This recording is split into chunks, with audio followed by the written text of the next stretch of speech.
today? Where we're going to play. Let's go ahead and find out. We'll go through the map veto and see what the teams decide.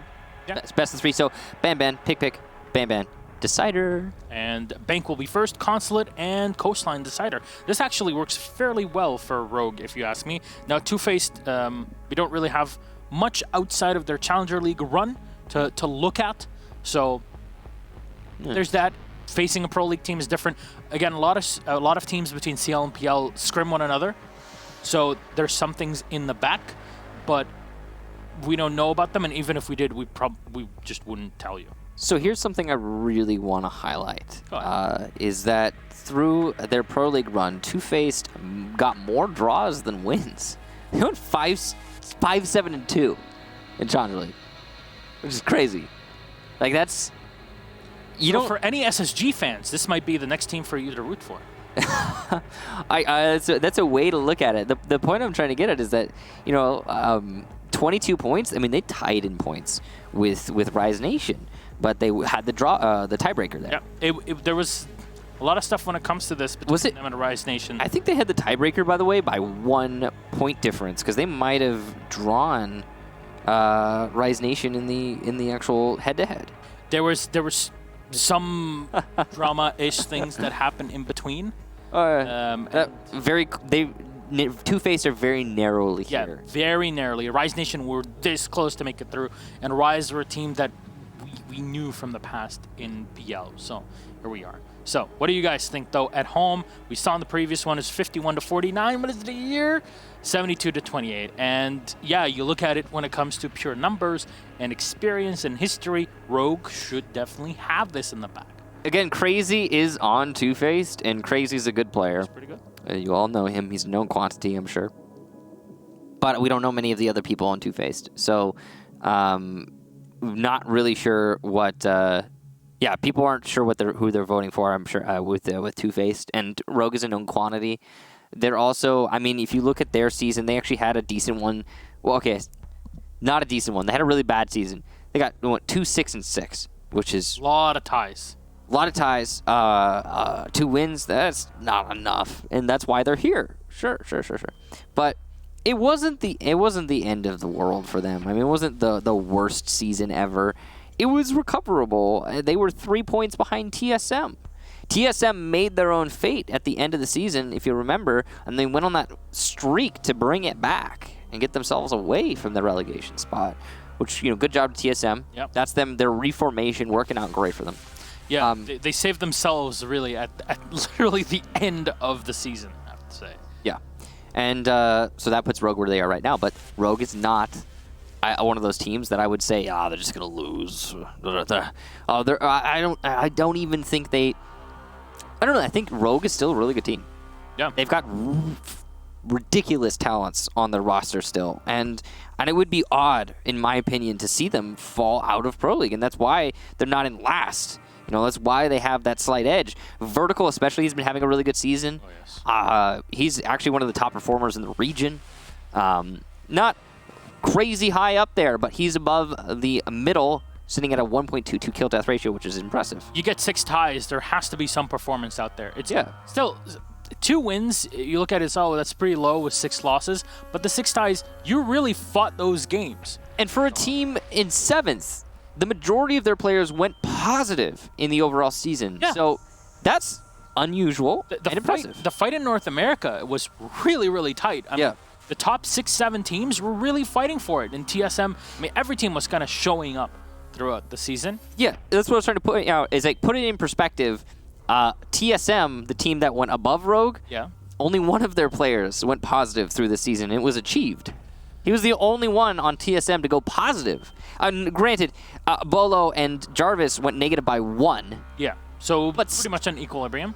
But still, having 3 players on Rogue doing individually really well, that's Eclipse, Slash, and Vertical. You gotta expect them to still have a good fighting chance here. And what does that mean? That the problem is not on an individual level, it's just that tiny bit of teamwork that needs to hold everything together. If that is set, then you're good to go. that's not a problem. And we know Rogue in the past, this lineup has not really changed at all. So we know that this team, over the past year, so after the Rio finals, Super was off the team. We had the changes in Rogue, and this is the Rogue we've seen for almost a year now, for around 10 or so months playing together. So you're expecting them to perform well, and sometimes your teamwork waves and wanes as the competition grows. G2 and Empire are big testaments to that as well, even in the top dogs of EU. So it happens. Sometimes you go in a slump, but it's that teamwork that takes a while to kind of put together, and maybe being in such a pressure position is what puts Rogue back on action. And we'll see. I mean, I do very much expect Rogue to have a good performance here today. Given their recent matches, I mean, they weren't doing too terrible at the end there. They put a fight against TSM. Now that was the match that allowed TSM to get out of the relegation spot. They beat Rogue, again, made their own fate, the very last match of Pro League. But they beat Luminosity very recently in Playdate number 13, which is a pretty big win. Luminosity was struggling towards the end there, but they beat them anyway.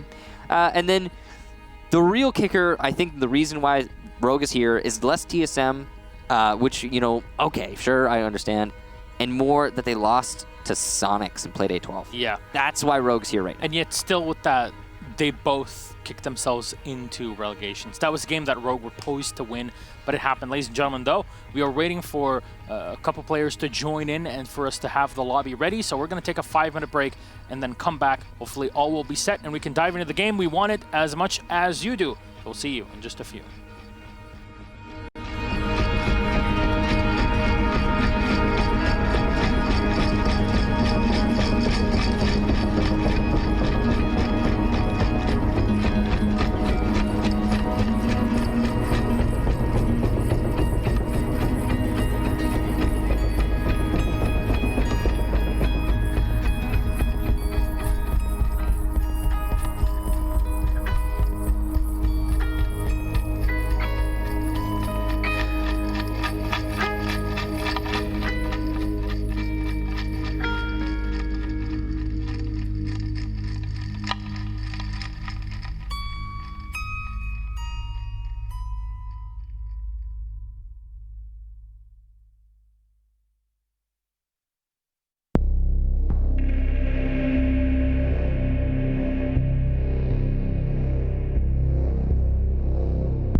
Welcome back, ladies and gentlemen. Thank you for staying with us here in this short break. And yes, indeed, Brian is playing with Rogue today. For those asking, it's not Brian, a completely different player. You might have switched faces. Yeah. We confirmed it. We triple checked it. You might say that he's two-faced. Because they're playing against a team that's called Two-Faced. It's very funny. Look at their logo. Trust me, I'm very proud of it. My mom thinks I'm very funny. Let's go into the game. It'll be Bank. Yep. Map number 1 to start things off. You know, I bet you that Two-Faced thing has some kind of message behind it.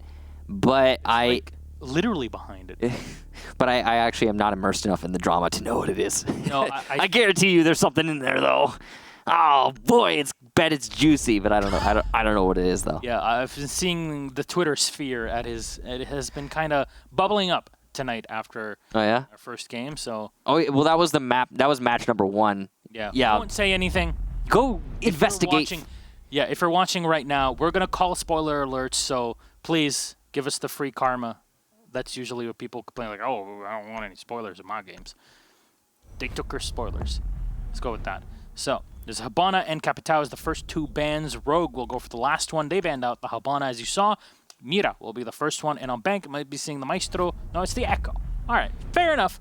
Very standard bans. I think this is as standard as it can get nowadays, especially on Bank. Yeah, it's either Echo or Maestro. Either one's going to be fine. Really just depends on where you plan on going. Or what preference, actually. Nothing else. So, moving on. It's going to be the Echo, and now we go down to, or up to, CEO. Wow, okay. Surprise, surprise, Rogue. Okay. They're looking to assert dominance early on.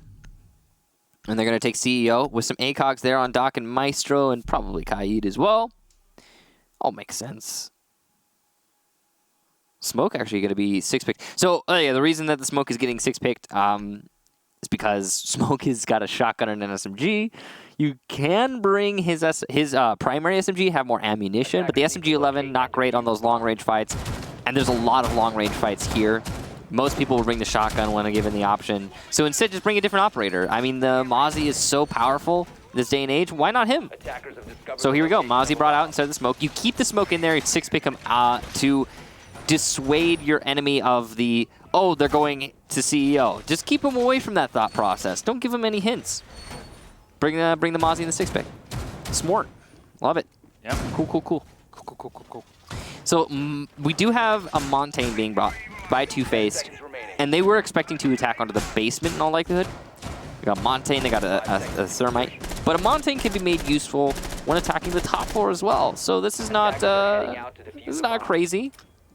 Upset in terms of operator selection for Two-Faced. So, how is this Monty gonna be used? It's big question. They're going to probably drive it from the front lobby and go up the stairs and push from there. Or they could just come in from the square skylight and open up the walls. I mean, they got the thermite for it. That's true. I mean, either way is fine. Montaigne's a kind of a universally useful operator, in my opinion. Yeah, he just sits there and stares at you menacingly. So And he's a big old lovable drone. yes.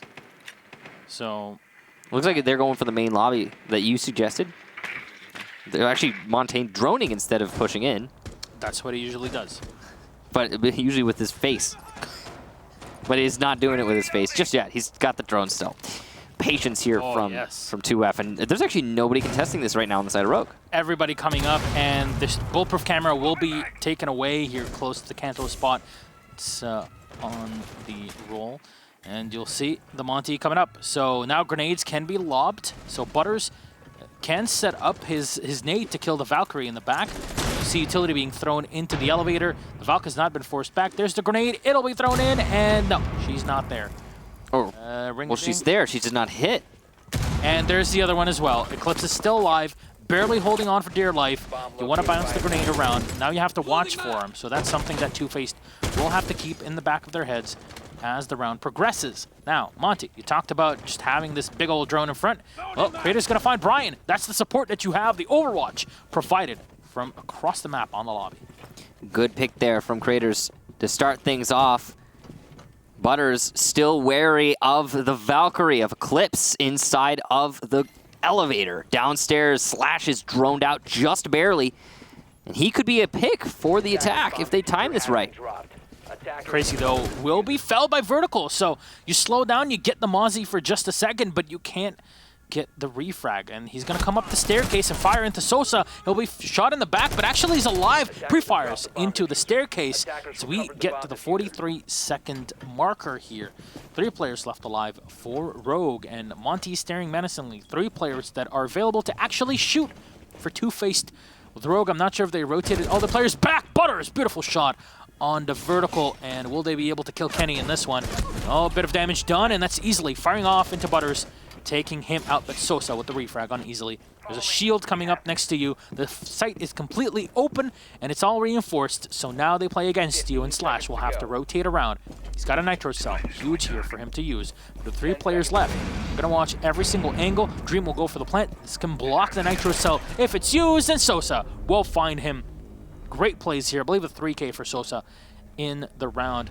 G36 is still in play, and there's the first round for TwoFaced. I've known a Sosa before in the past, but I've not known a Filthy Sosa, and I believe he goes by Filthy. He's filthy, but saying Sosa is so much nicer. We'll call him Filthy. Well, it's in his name. It's the first round. Yeah. It's the first round. It's in his name, to be fair. So, yeah. But, yeah, first round going to TwoFaced. Start things off. The Montaigne worked out great for them on that top floor. Looks like they're not going to bring Montaigne this time because it's Filthy who's going to be going for the 6th pick. And I don't imagine he's going to go on to Montaigne after that performance he had in the first round with Ash. I'll bring the IQ there.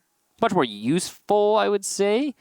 Attackers need to locate and defuse. But it was CEO again. Wow, Rogue sticking to their guns here. Rogue are known to stick to the site that they prefer.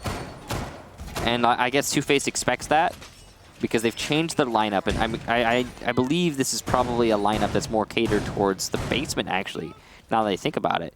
Because they brought the Maverick here, where in the past they didn't bring a Maverick. Nope. So what that means is TwoFaced expected a CEO defense to start. They played the Monty. Specifically for CEO. And then even if it was downstairs in the basement, it would have still been an effective operator to bring. Still useful. But in this case, like, you know what? We played the Monty. Rogue are going to adapt. That's why they bring the Legion in this case. But TwoFaced are not playing around. They're going to go for something completely different. And this is going to blindside Rogue because they have nothing to stop those walls from being breached by the Thermite. It all works so well. Well, it could do. It depends on what TwoFaced decide to actually do with their operators. I agree with you. If it ends up being a square take, then TwoFaced are going to have a happy time, but they're setting up on the main lobby again. I guess they're really confident in their ability to just win the heads-up fights. And that's fair enough. Fair enough. They did win those engagements time and time again. Mostly Filthy Sosa. but still enough to win the round. We'll see if TwoFaced can do that again. Now, they are set up well for it. I'll start droning in, looking for those defenders, seeing what they can find. Setting up flank drones in the elevator hallway. Filthy Sosa coming in here with the IQ gadget. That's going to be a nade to get rid of the bulletproof camera on Banana. That's the Kanto bulletproof camera. Kind of coined that one. Bulletproof cameras first came out, he started using that.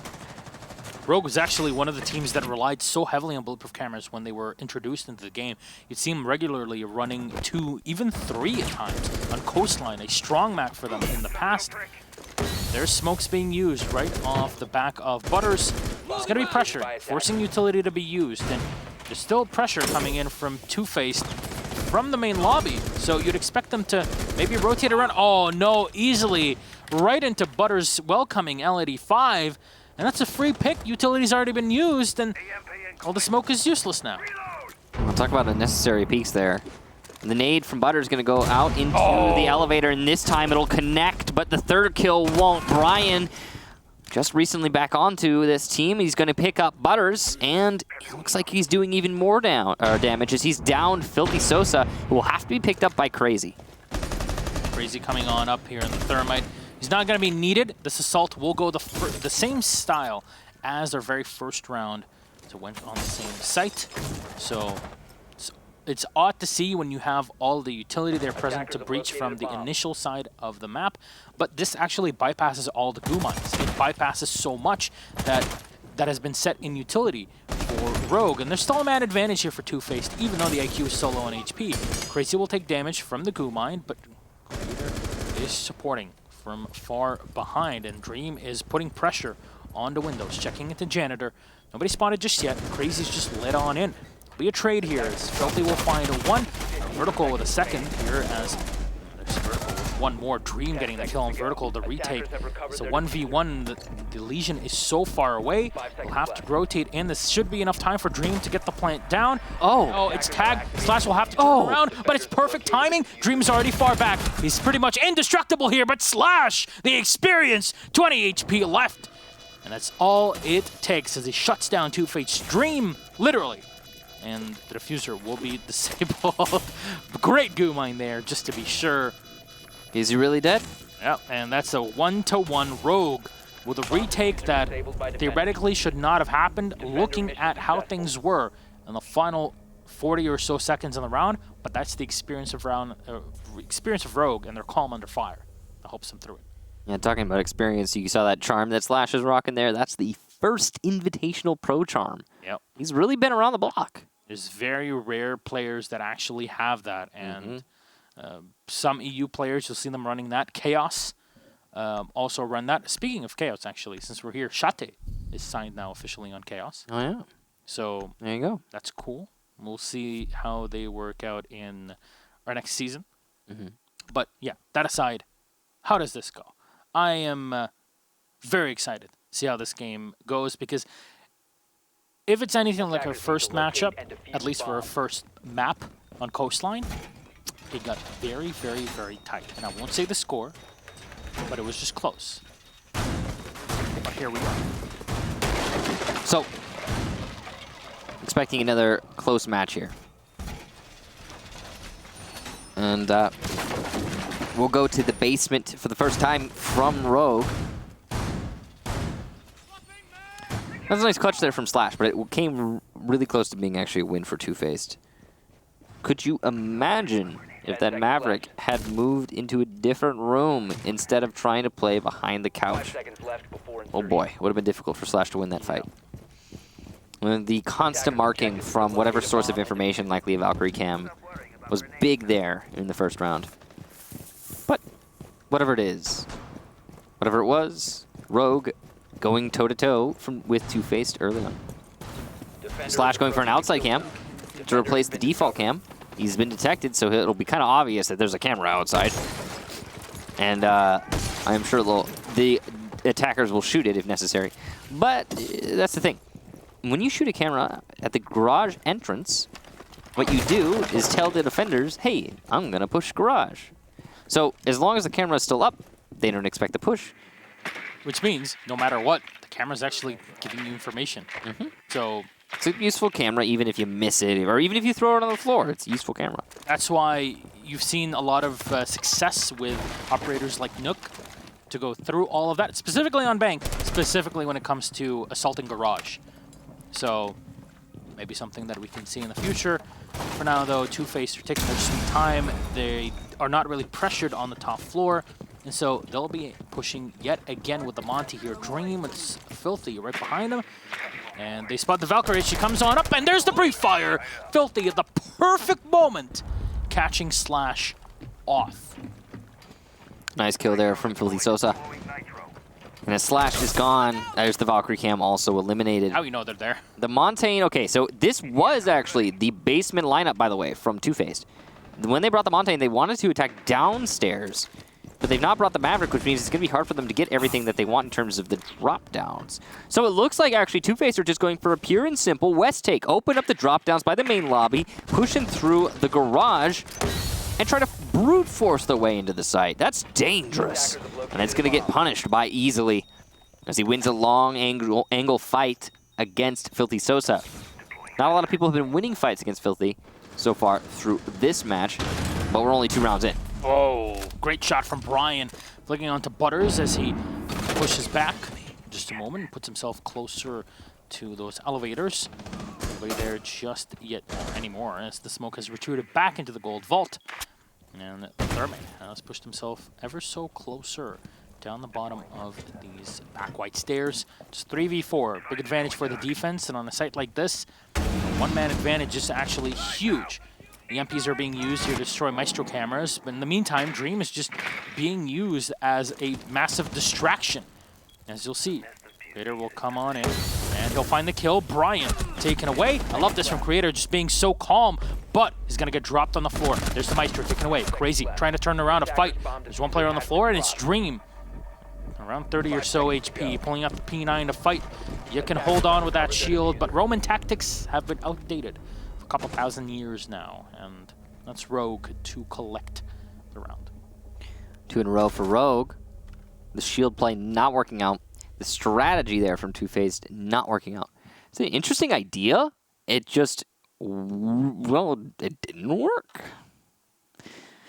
Yeah, whenever we see stuff like that, whenever we see the whole, like, oh, they're gonna do something new, they're gonna do something crazy, like that strategy from TwoFaced. It's not new, of course. It's just different, and it's always the case that, yeah, okay, that's neat, and it worked, or that's neat and it didn't work.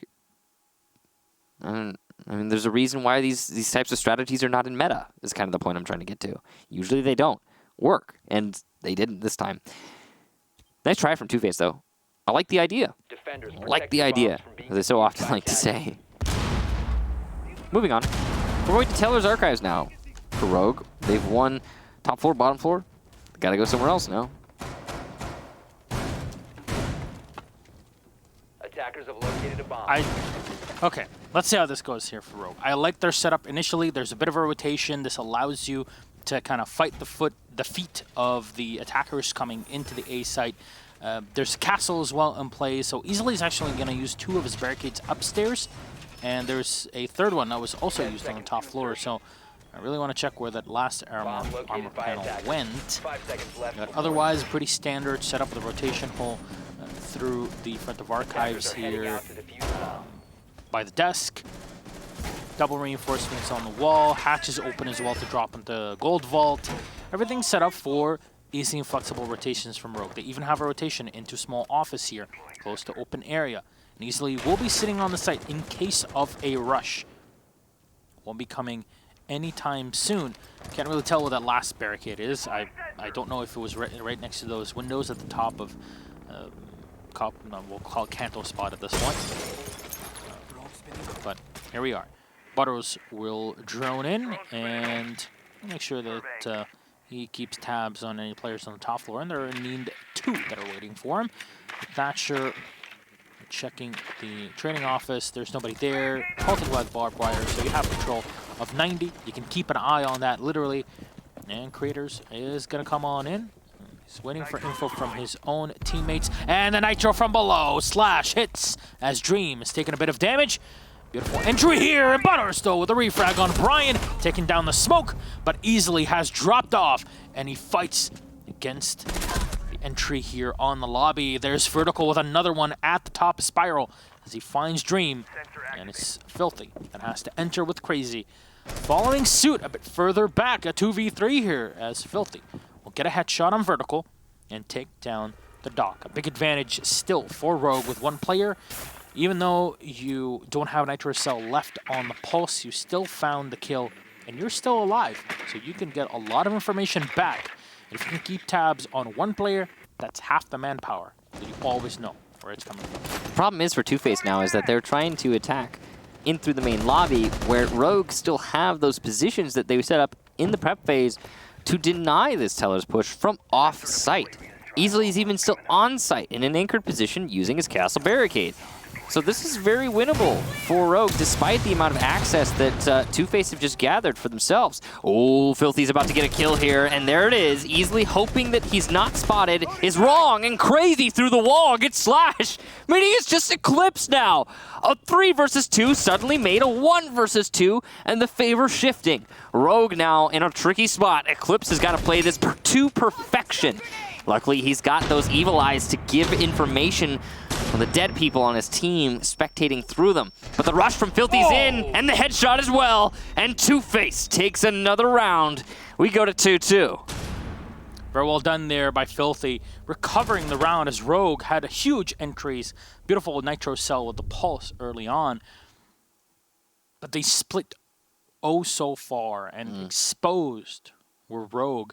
They had the Maestro cameras. They had everything to give them info and callouts, but it was just a bit too fast. And you had the Maestro left. You didn't have anybody also watching on the staircase. I'm not sure if that's where the Thermite was able to get a kill, but it happened, and the round fell apart for Rogue. At a 2-2, they'll switch to a Vigil, the 6th pick off of the Legion, and the Jackal will be set in. It's like TwoFaced know exactly what's going on. They're reading this really well, They yeah. are reading it so well. Massive game of chess here as we'll be seeing CEO brought out again. Once lost by Rogue, won the second time in a clutch 1v1 play.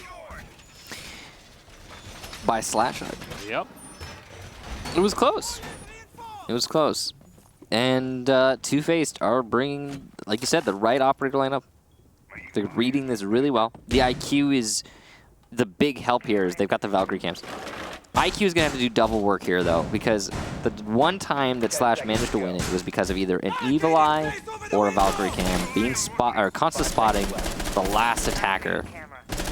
And if it be the case that it was an Evil Eye, then yeah, okay, that's not necessarily IQ's fault. But if it was a Valkyrie cam, oof, that's rough. Got to do your job. So we'll see if that'll happen here in this round. TwoFaced really leaning a lot on Filthy Sosa. He's been putting a whole load of effort so far, just fragging out. I mean, when you put a player on Ashe, he's got a frag. That's kind of the name of the game. That's why that operator exists for the most part, I guess. And yeah, he's been doing it. Definitely living up to the expectations, I guess. Yeah. So it's a main lobby attack, again from TwoFaced. This is the only way they like to attack the top floor, it seems. They're just cautiously creeping their way in through ATMs into the main lobby. There's at least 3 of them here. And no one's challenging them. Standard stuff, though. I mean, taking a fight in main lobby is hard to do as a defender. You're at the disadvantage because the attackers have that range. Butter's going to be getting rid of the barbed wire. You can see the creature's trying to, or Gator's trying to cover. Butter's with the pre-fire on the expected angle, knowing that there's somebody who plays inside of meeting, holding the main lobby stairs. That's where he died last time, to that player on that angle. He's got to be wary. Creator's just trying to cover for the rush, and the nade comes out to cover his own rush onto the balcony, though. Good teamwork there between Creators and Butters to allow control of Banana. So now Sosa, or Filthy in this case, is watching. They're unsure if there's somebody inside of the elevator, and there indeed is no one right now. So a drone can confirm that information. Creators will dive down for just a moment. I'm not sure if he's going to be able to scan someone, but Slash will find Filthy. So that's something here, as the Vigil was not taken care of this entire round. Meister in the back here, Brian taking no damage, as Butters will just spray through the walls. See a bulletproof camera as well to ferry on information to Rogue, so they can recognize where TwoFaced are moving, even though you see a lot of crawling here on the side of the hallway. Now, Creators has to be afraid of a Vigil passing from the bottom floor in the lobby. It happens, and you can get shot pretty easily through those windows. You see him rotating back up the main stairs. The Maestro spotted and taken away. There's one right around the corner, but it's easily to win the gunfight. Low on HP, but still manpower. Oh, coming in from the flank easily, beautifully played, and the Vigil now will collapse on the site. Dream coming in from the back. This actually might be a huge help as Slash is eliminated. Creator's still alive here. He gets shot from Janitor. So he knows that something's up through there. Diffuser will start to be set, and Dream is watching. Turns around, one shot, but Vertical with denied a diffuser. There's still two left, and this is pretty much done and dusted. TwoFaced gets shot from the side as the AQ runs into Janitor. And that was the kill. That was oh so necessary for Rogue as to secure the round. If you're Rogue, too darn close. If you're TwoFaced, valiant effort, but not enough. And wow, that flick at the end there from Dream. Almost thought he had it in him to clutch it out in the last 3 seconds there, but not the case. All right, so that was a really tense round of exchanges from Banana to the site, and the deep play, the deep roam, the off-site presence from Rogue going unanswered is really what did in TwoFaced, because they knew they couldn't push in as much as they wanted to. And yeah, Rogue held them up because they had that off-site presence. They had those players playing so far back that they cannot be touched by the push from TwoFaced. The thing that really gets to me is that TwoFaced had opportunities there to actually make that plan happen, but they didn't know it because they weren't gathering enough information using their drones. Then, at the point where they could have gone for the plant, opportunity lost. The real reason why they didn't commit fully is because they were wary of Easley in the meeting hall. Easley was denying the plant for the whole round, pretty much. And then he also managed to get 2 kills after his cover was blown. And I feel like if more effort had been placed from TwoFaced on picking off that player and meeting that being Easley, we might have seen a very different result there. But they didn't, like I said, they didn't drone enough to actually gather the information to get rid of that one player who was preventing their plans. That opportunity was there, it just wasn't seized upon by TwoFaced. Anyway, moving on. Rogue now going to a basement defense. Well, regardless if this ends up in a 3-3 at the half, it'll be a pretty good start here for both teams, really. I'd say that'd be a win for TwoFaced. Yeah, I have to say to some extent as well. Especially since there has been a lot of focus from Rogue on that top floor in CEO. It's a fairly flexible site as well, the way that they've planned it out. Once lost, once one clutched, and then the second time they played it, it got carried, but it was completely fine at the end as Rogue recovered, and they had a hold on Janitor the entire time. I know that TwoFaced are trying to play the lobby take onto CEO quite consistently, but I don't know if the play is to constantly keep doing it. But that's beside the point. Now, Skylight Hatch should be opened up in just a bit. There's only one Heart Breacher in play here. Remind you, the Habana is off. There's no Maverick being brought, which is an oddity. But because you have to open one of those hatches, I assume that was the one in the small office and open area. It means that you're going to have to use the Thermite here for the entry. And the reason why you're not going to see the Maverick is because the Monty is brought. Well, remind you one thing, though, is that the Monty will only block incoming explosive damage for himself and not for anybody behind him. So he doesn't cover other people for anything outside of bullets. A quick Nitro Cell is going to blow you up behind him. You could bounce the C4, but that's the extent of it. Yeah. Now, the Evil Eye is positioned very well here, and you could see that he was juggling there, so the EMP is not going to get that Evil Eye, but the nade can.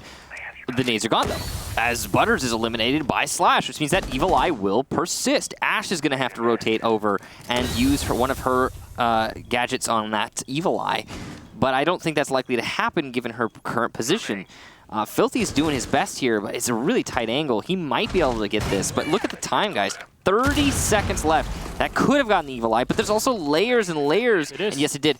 There's layers and layers of denial here. There's the smokes from Brian. There's the C4 from Slash. And there's potentially also a C4. Well, there's obviously a C4 from Eclipse, too. So there's not enough time to get past these two C4s to juggle this. And here comes the C4 number 1. There goes Dream. He was on low HP because of the gas canisters.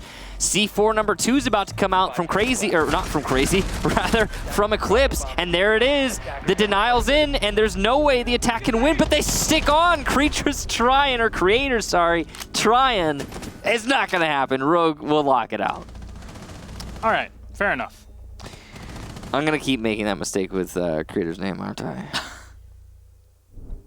It's because I used to know a player named Creatures, so it's rough. Creator so far is trying his best to create an opening for the team. Unfortunately, at a 4-2, Rogue is sitting pretty.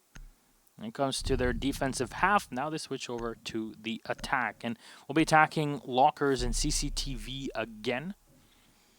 So we'll get to see how TwoFaced run this one. And it seems like it's going to be in a very similar way. You're not going to see the Valkyrie. You're going to see the Mute instead. And no, actually, there we go. That's the Valkyrie. So same setup. There's an Ash 6-pick to an Ash, as the Nook was not selected at the end, but there's a Valkyrie. So maybe having the Nook would have been nice here, but it's okay. There's still two lineups that work very well, defense and offense. And Rogue, instead of bringing the Monty, which is what TwoFaced were doing quite consistently, well, you're going to be seeing the Thermite in combination with the Maverick. So double hard breach gives you more flexibility. It allows you to take down 2 hatches, 1 in Skylight usually is the case.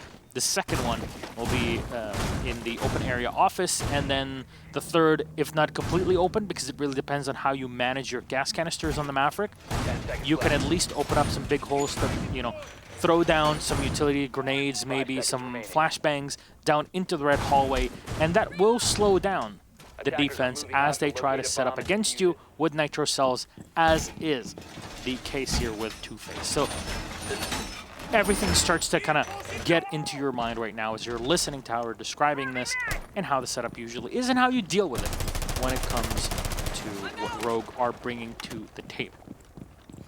Well, they're going to be clearing into ATMs to start things off, and to main lobby.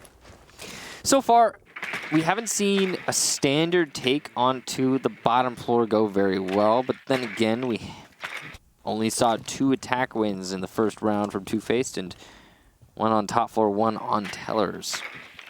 So it's been solid for the defense on the bottom floor. TwoFaced have brought a, well, about as standard as it gets in terms of operator selection for the bottom floor. Everything looking pretty good. They've got the Jaeger, which is kind of a foregone. You have to have a Jaeger in this day and age. He's the only operator that catches those nades directly and deliberately. There's the Maestro for the denial, Smoke for the denial, Pulse for the denial, Valkyrie for the denial, all for the denial on the plants and default spot. Rogue currently are focused on opening up the drop-downs, which is standard fare when it comes to attacking the basement of Bank. Drop-downs open, then you can start applying pressure to the site directly using those drop-downs. Since there's no actual vertical destruction apart from that, it's pretty much the only way that you're going to be affecting this site. But there's plenty of those drop-downs, so lots of chances to do that. Rogue aren't sure if the stairs are clear because they haven't droned it. They're just going to face check. That is risky play, but they're trying to be time efficient, which is why they did that. Brian's going to open up both walls in all likelihood. As you can see, the other one was marked there by Slash. And then once both the server walls are opened up, Rogue will have their access point to hit into the site. But there's still plenty of denial from TwoFaced, and Rogue needs to start bleeding that away by either A, picking off players by killing them, or B, faking plants and waiting for the C4 or gas canister to come out, and then dodging it. Well, a lot of angles have been opened up. Oh, I love this Valkyrie camera. Set right in the nook. And once they hold on to this, Nitro Cell will be used. Oh, shot in midair. Oh. Beautiful clear from Slash, easily actually doing the work there. Nitro Cell expended, but it's too little too late. Vertical will find Filthy. And there's Vertical for another one, but Butters will refrag and take down Eclipse. Creator will have to come on in. He's got that Maestro with the Hollow on the Alda. He's got to face so many angles literally on the other side. He doesn't really know where to be looking for, and Vertical is watching for rotations by the staircase. What are you doing all the way up? Brian will find Creators.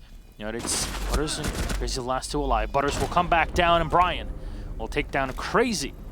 Butters, where are you going? Absolutely beautiful job there from Slashug. MVP of the round there, that's for sure. Slash shot a gas canister midair and then followed it up with the C4 right after. The C4s are they're easy to shoot midair. I mean, let's be honest. But it was through a Maverick hole. And the gas canisters are not easy to shoot midair. That is impressive. Great job to Slash. You got to have some kind of counter to the sheer quantity of utility the defense has to deny that plant. And Slashug, he really hits his shots. He hit his shots on those moving objects midair, and he was the counter. Good job to him. Through Maverick holes, too. Oof. There's so many of them that have been used, and it's not the same as using bullet holes or punch holes like for the defense. It's a lot more complicated to kind of deal with. Because you got those reinforcements still on the sides. Exactly. So your angle is not as open as you'd like it to be. I liken it to where when you put a mirror window on a wall, you still have kind of the wood around the side that blocks a lot of your line of sight on your edges and on the top and bottom. So you need to kind of destroy them, but in that case, you really can't. So, you know, good effort given what was available, and it was excellently played. That's why we talked about the Maverick in the first half. It's a great operator to have, and it gives you a lot of flexibility.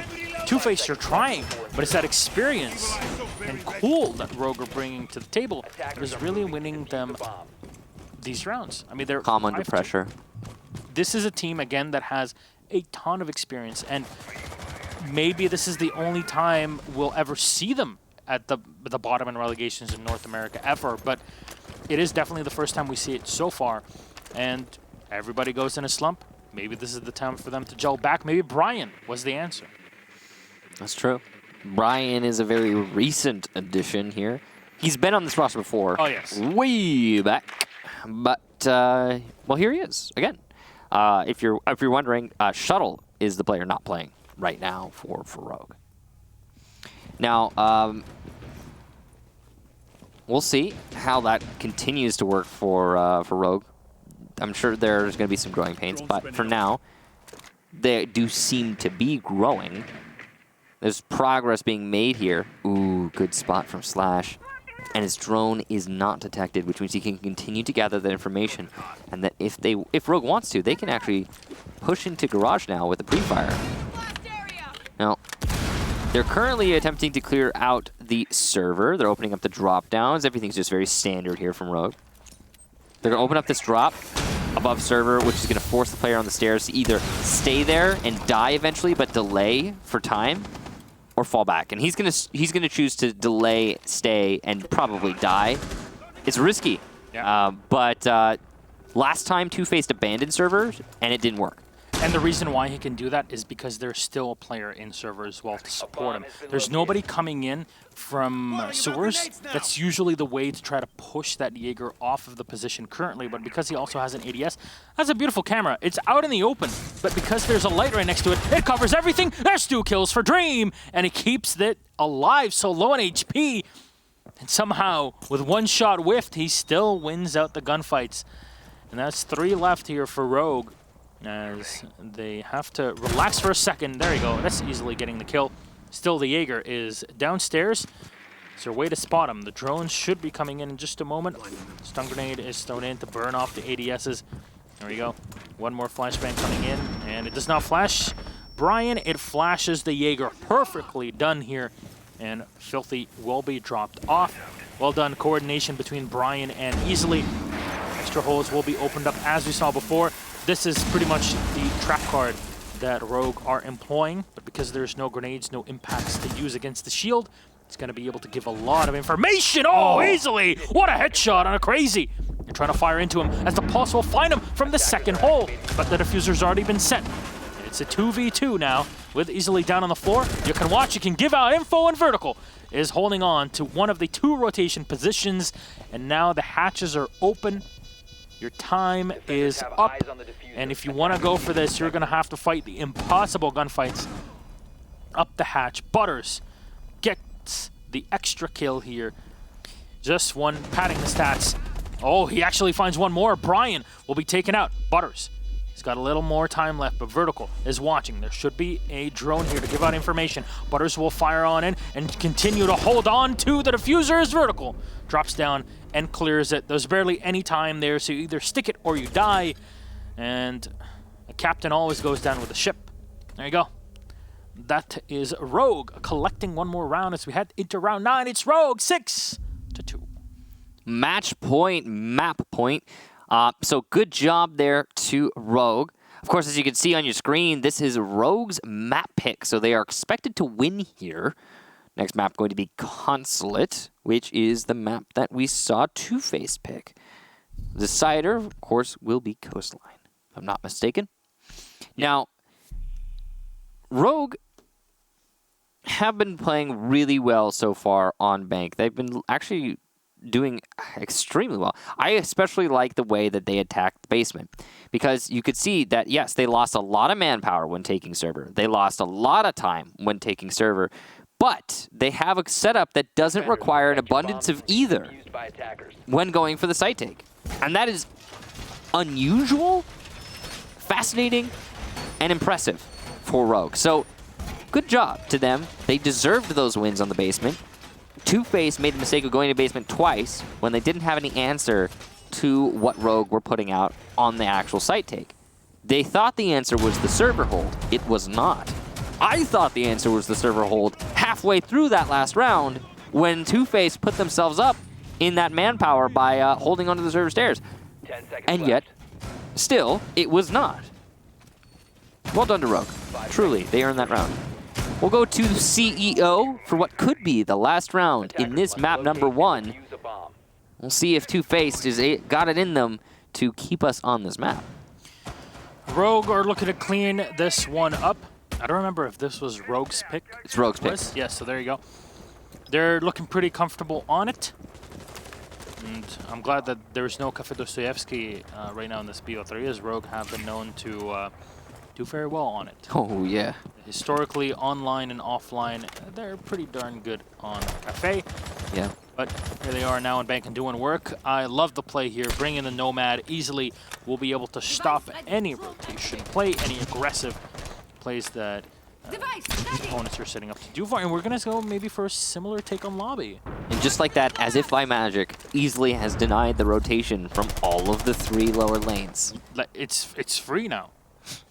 So that means that Rogue can push into the main lobby, up to Banana, and attack the site without worrying about anyone coming from behind because of those air jabs.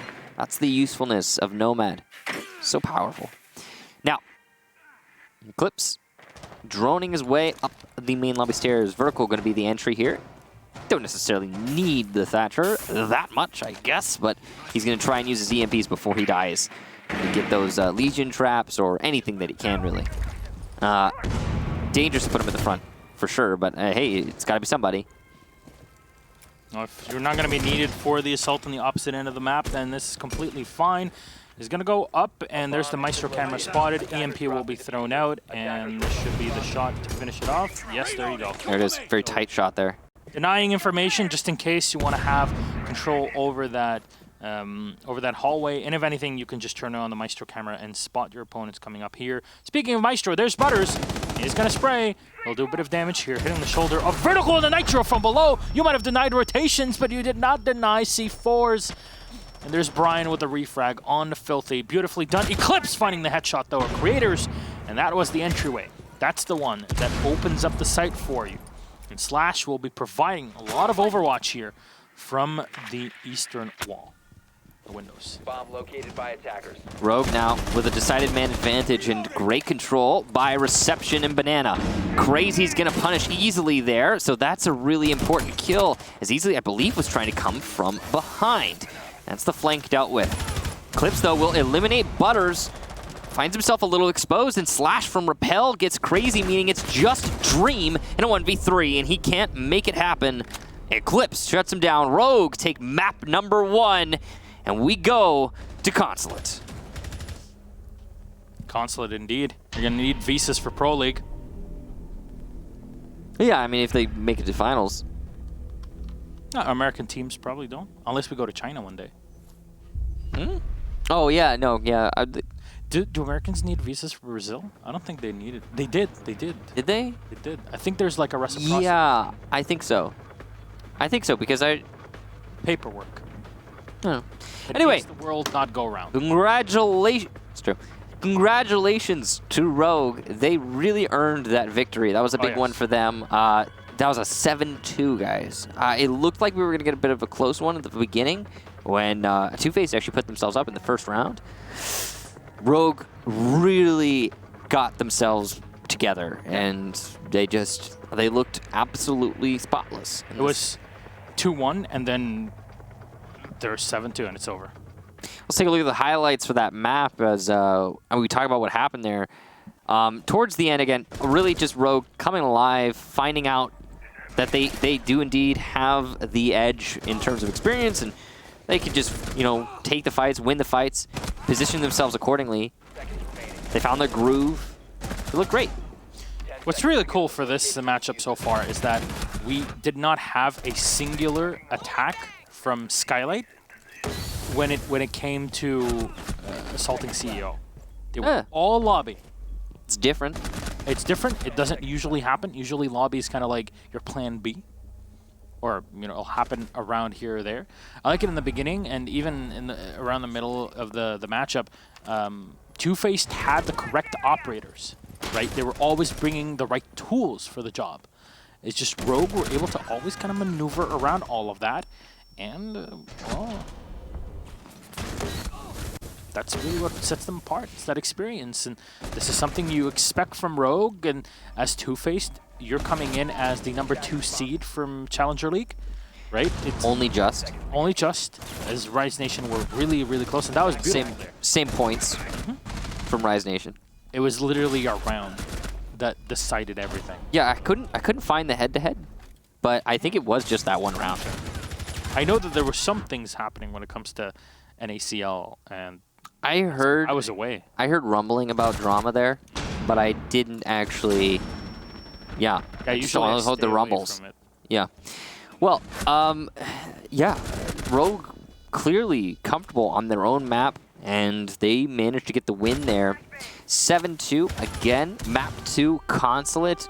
When we get to it, this is TwoFaced's map pick. So TwoFaced should have an advantage here going on to Consulate. You expect them to probably take that one if they've got it in them and push us onto map number 3, which would be Coastline, should we get there. As you can see, neatly represented by this graphic on your screen. Yes. It's Consulate map 2. Of course, Rogue was picked up, or were the ones that picked up Bank. I'm trying to find the head-to-head, but there's so many non-org teams, you have to look through because they all use the same like CS-based on that website. Yeah, on Liquipedia. So we're trying to find it out just to give you more info, but our game should be ready here. Let's head into Consulate, and we start off with our operator bands. We want to make this, we want to just go through all these matches, bring them to you. So we're loading in here. We'll have TwoFaced starting on defense, and we'll have Rogue on attack, which means TwoFaced gets to ban first. Let's see who they get rid of. Nomad. That makes sense, given how useful Nomad was to Rogue in map number 1. Also, Nomad's even more useful, I would say, maybe, on this map. Capital gotten rid of there from Rogue. They don't want to deal with that, which makes sense on any map, but on this map especially. I have the information. Okay. So they played twice, at least, in the aggregate. If you look at it, there's 1-6-6 tie. And that was in the October 23rd game that they had. And the second one was 7-4 for TwoFaced. So that's how they have the tiebreak, not by the round. It was by round. Oh, it was by round? They have 3 rounds advantage. Okay. Oh, no, you mean the head... No, I wasn't talking about head round. I wasn't talking about... Yeah, I wasn't talking about... When I said by round, I meant in like the aggregate, not in the head-to-head. No. It was head-to-head round. Yeah. They won it in the head-to-head. They didn't win it in the overall round count. So good job to TwoFaced for winning the head-to-head over Rise. Now, moving on. TwoFaced going to be going to the main lobby. Ban phase done. Valkyrie was the one that we didn't catch at the end, and pretty standard stuff. Means the Echo is going to be in play. It's either Echo or Maestro you ban out. Either one. Doesn't matter. Rogue decided to ban the Maestro. I guess they aren't comfortable playing against him based on what happened in the last map. Okay. Makes sense. Defenders, protect your bombs from being defused by attackers. Alrighty then. How does this go here in round number 1? We'll go for lobby. Again, not usually a site that you would be expecting on the very first try. But here we are. That's the play, I guess, for TwoFaced in this matchup so far, at least in the very first round. Echo will be in play. So, as usual, you're defending lobby, you're going to put a lot of effort in holding on to the top floor. So it's like a mirror of holding on to the console chambers. It's just you have less utility to play with, and you're not really going to be putting all of your players down there or up there. You're going to be leaving around 3, and then maybe a couple watching downstairs, one by the back closer to Spiral, and maybe even at the top of Banana, and then the second one somewhere nearby bathroom. Usually is the Echo, so I expect Dream to be sitting somewhere over the bathroom, around there. So let's see how that goes. That is the, at least theory for this one. An admin take coming up from Rogue. Very classic, I want to say, and it works. There's no reason to change it. And they're scanning everywhere to make sure, okay, there's no Jaeger in there that usually assaults us and becomes a thorn in our sides. Let's scan everything. It's safe. Let's come on in. Yeah, the reason you banned the Cavitao is so you can hold from top yellow stairs. Well, it's one of the reasons, one of the major reasons. And that means that as the attackers, you're more likely to be attacking from the admin office because there's... I mean, you don't have that tool that just dislodges that player at the top of yellow. Now, there's this player spotted inside of CEO. Slash is wary to get on Repel here because he's got to not alert this player so he can get the free kill. And here's the mistake, though. Filthy Sosa hears the Repel and reacts to Slash Hug. Gets the kill. That's a nice job there from Filthy. So, now you've taken away one pretty big player. The Thatcher is not really the biggest of deals, but it really is about clearing out the utility. You have the IQ, so it's kind of redundant at this point. It's the extras. There's a mute jammer, so this should be blocking out the mute jammer. This is where you would love to have a Thatcher. So there's that redundancy. Not really paying off. The vertical will come on in. There's smoke being thrown out in his face. You'll see Eclipse on the balcony. Note, ladies and gentlemen, this is a middle floor defense, and Rogue are struggling to get control of the top. Good roam here from TwoFaced so far. They've really been slowing down this attack. Of course, the top floor is the key to winning in this middle floor defense, but still.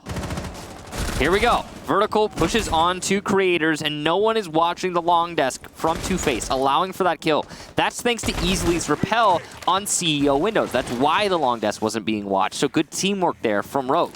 They've only got 35 seconds, though, to turn this into a site take. So they need to transition quickly if they're going to have any hope at winning this round. With only 25 seconds now, Rogue will lose another. Crazy, managing to take out easily.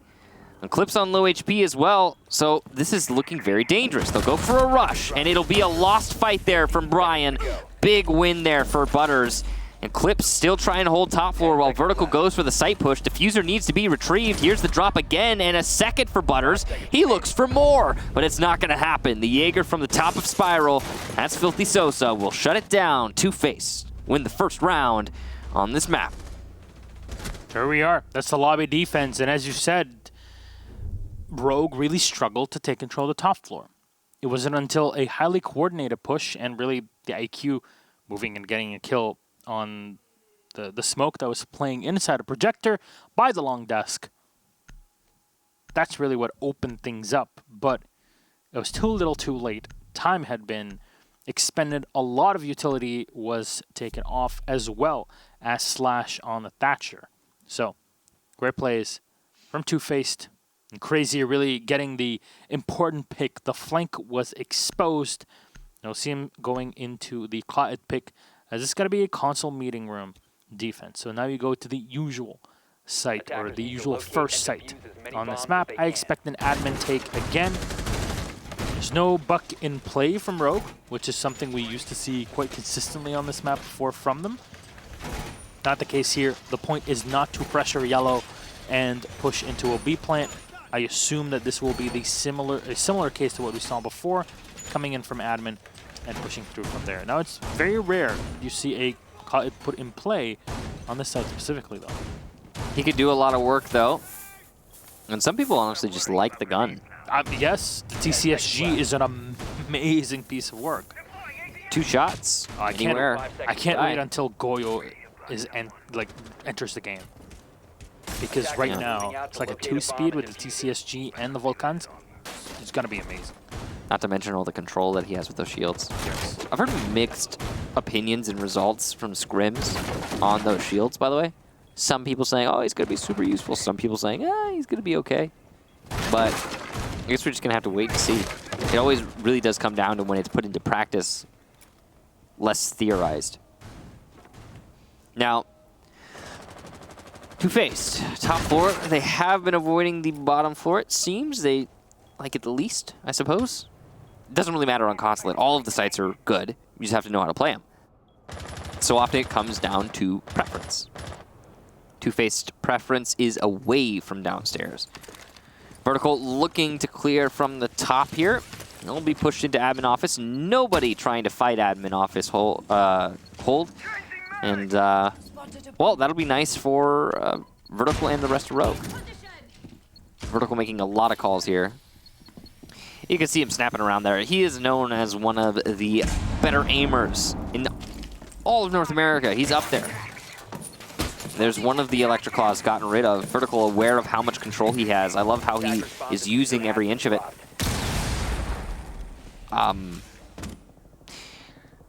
Eclipse taking some classes and repelling there. And he's back. Hello. So here we are. There's the standard camera being set, the drone on top of the soda machine. Brian watching for any exorbitant play here from the smoke, but nothing will be set. I really like the way that the gridlock is being played. It just shuts down so much, and if anything, it just gives you cues. It gives you a ton of information. Unfortunately, Smoke gets a bit too aggressive. Well, he does not get punished for that. Claymore is being set outside on the balcony, and there's one player downstairs. I assume that is the Mozzie. It is. It is. So there you are. And there he goes. Filthy. So great play. That's the clear. You don't have to worry about nitros. You will have to worry about yokai drones. But that's why you bring the IQ. ADS is being burned as utility used in here to open up the walls in all the way. The back of bathroom and yellow stairs. Nobody repelling on the connector wall, but doesn't really matter. Slash will go in and find 1 kill. Brian for another. Diffuser will be set here by Eclipse. Nothing to contest him. Smokes are way too far back, and, well, the smoke's already dead. There's the yokai. It's going to stop him for a second. Vertical will check as one of those yokais will be destroyed, and Brian will go in for the flank. Vader will find 1, 2 kills, and close to 3, but no, Eclipse will drop him. Before taking a lot of damage, there's Eclipse with another. A headshot to find the Echo. The round is done, and Rogue recover. Tied 1-1. Great job there to everybody on Rogue. That was a really solid take. They pushed themselves into admin office. Simple stuff. Deal with the player inside of meeting office. It's the Kaid. He actually, I believe, fell back. Then once he's gone, no one's in meeting, you can go ahead and plant in meeting. You just need to set up smokes and cover with lines from the balcony, from below. Get that pick on the Mozzie downstairs. He can no longer see for the planter. You leave someone on the front door to cover so no one can come in and C4 from below, the Kaid included. Then you start going for the plant while somebody covers from the balcony. The plant's coming down, and the rush comes out from TwoFaced, is countered by the cover, and the round is over. A really nice try there from Creators, but it wasn't enough. At that point, TwoFaced had already lost too much manpower to recover, and life moves on. Rogue took that round. We'll go to the basement. We'll see what'll happen here. We've got a bandit being brought here. Creators seemingly trying to trick the wall. We've also got Dream on the Kaid. He'll try and deny it using the Electroclaws. It'll be uneasily vertical. And whoever else from Rogue decides to try and hard peek the garage wall to deny that tricking and open the wall. 10 seconds Interesting to note, Dream, or whoever reinforced security there. Oh, wow. Look at that community vote, by the way. That community vote has swayed. So Yeah. we leave the community vote open so you can continue to vote through the match. It started at 72-28 when this match started. Look at that, 81 now for Rogue. Yep. We have those votes, and we will still have them tomorrow for Latin America relegations. We have one vote before the game, and then one in the middle of it as the first map is done. And just to see, to gauge people's reactions after, does it confirm your biases, or does it make you want to rethink about your previous thoughts?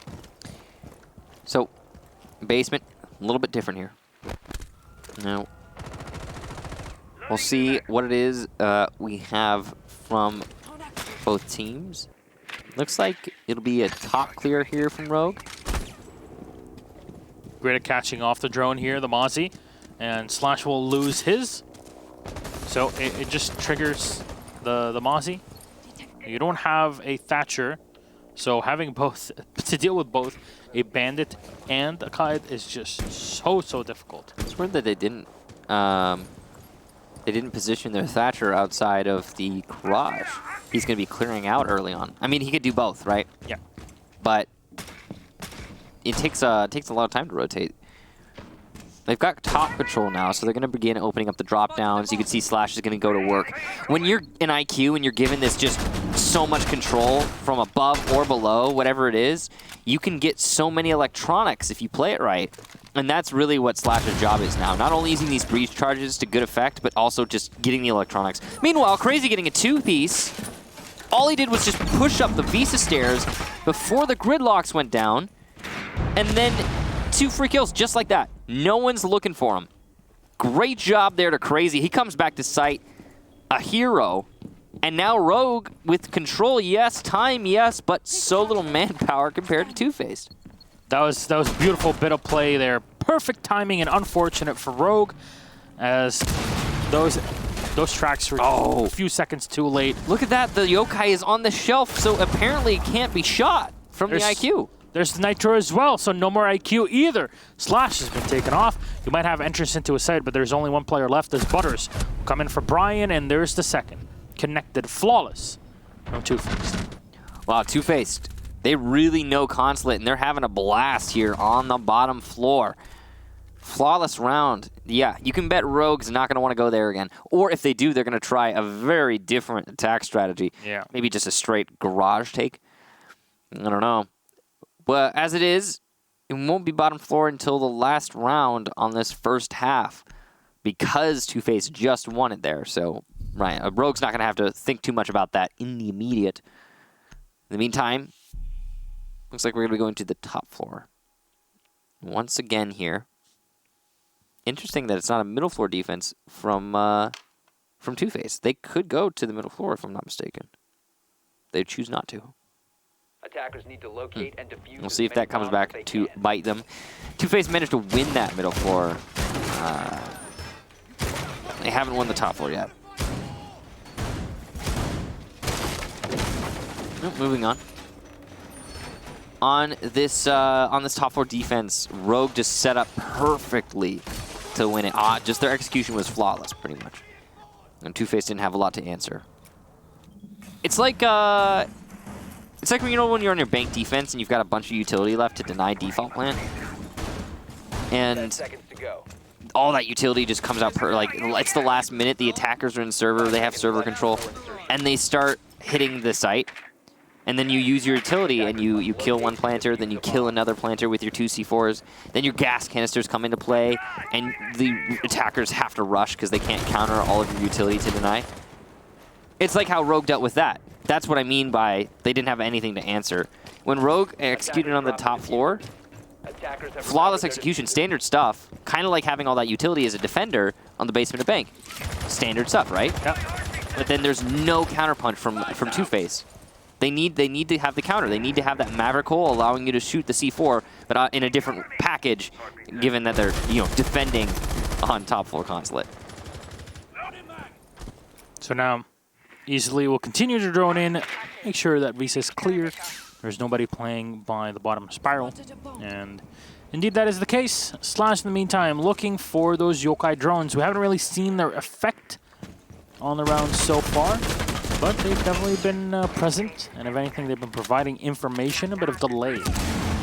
Something that Rogue need to keep in the back of their heads pretty much the entirety of the round. Vertical confirming that projector is clear, so the play is to play from downstairs, just like we saw before. Before it was Brian that played the Habana and dropped on down to deal with that Mozzie. It's crazy as well downstairs, with the Mozzie not far away. Crazy's keeping tabs on this. This is the adaptation from TwoFaced compared to what Rogue were able to do to them before. Yeah, so Crazy playing here, you have to push him in order to get him off of this position. So he'll be able to C4 deny safely, or relatively safely, compared to what we saw from the Mozzie last time that TwoFaced defended the top floor. So it's an extra work that Crazy is forcing his opponent to do. Good change there from TwoFaced. Meanwhile, Rogue still setting up for the standard take. Crazy gonna get flashed, but only just blinded. And yeah, no push there from the attackers. Interesting, interesting. No commitment from the player outside the front door there from the attack.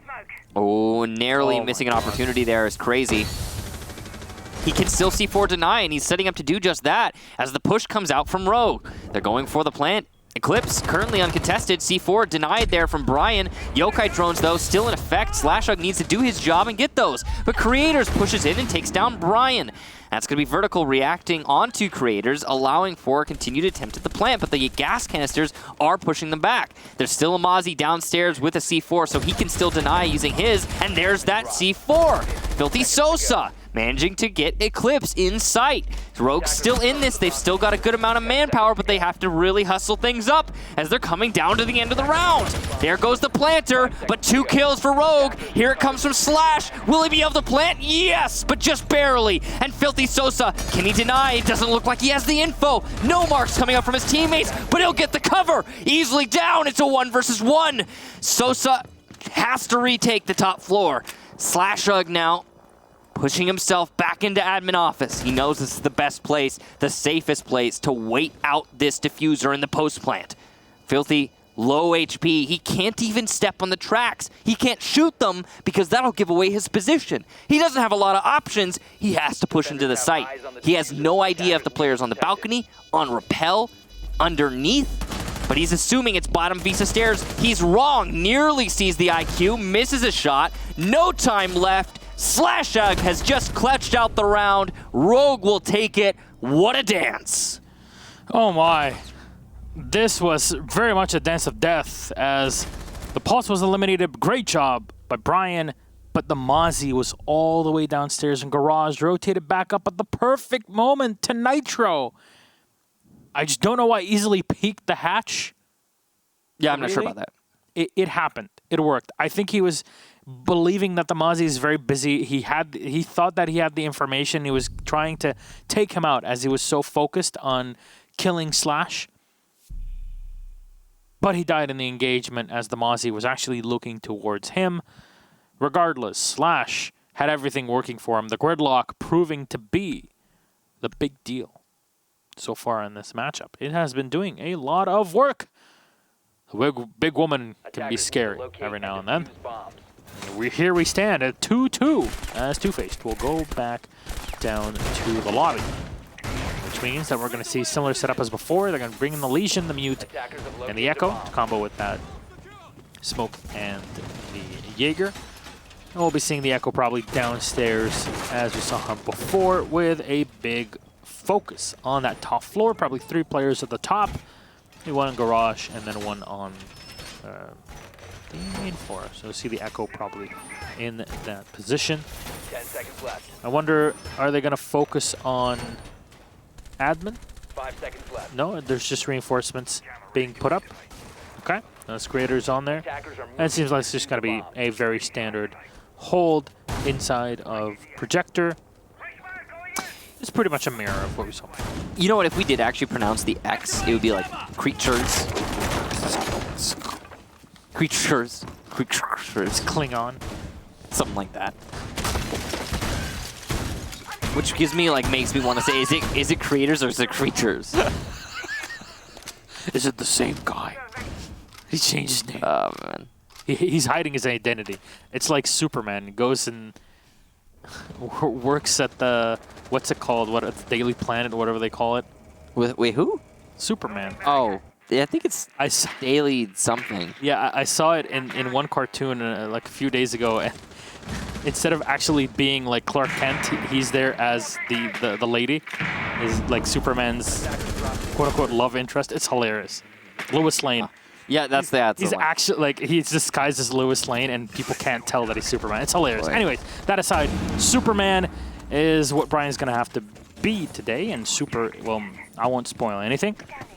There's Rogue that are gonna continue to drone around and make sure that there's nobody downstairs. They are afraid of nitro cells, and they should be.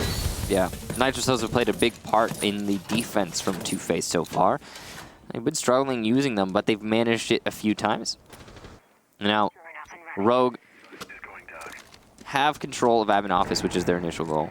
Interesting that TwoFaced have not actually tried to contest that ever.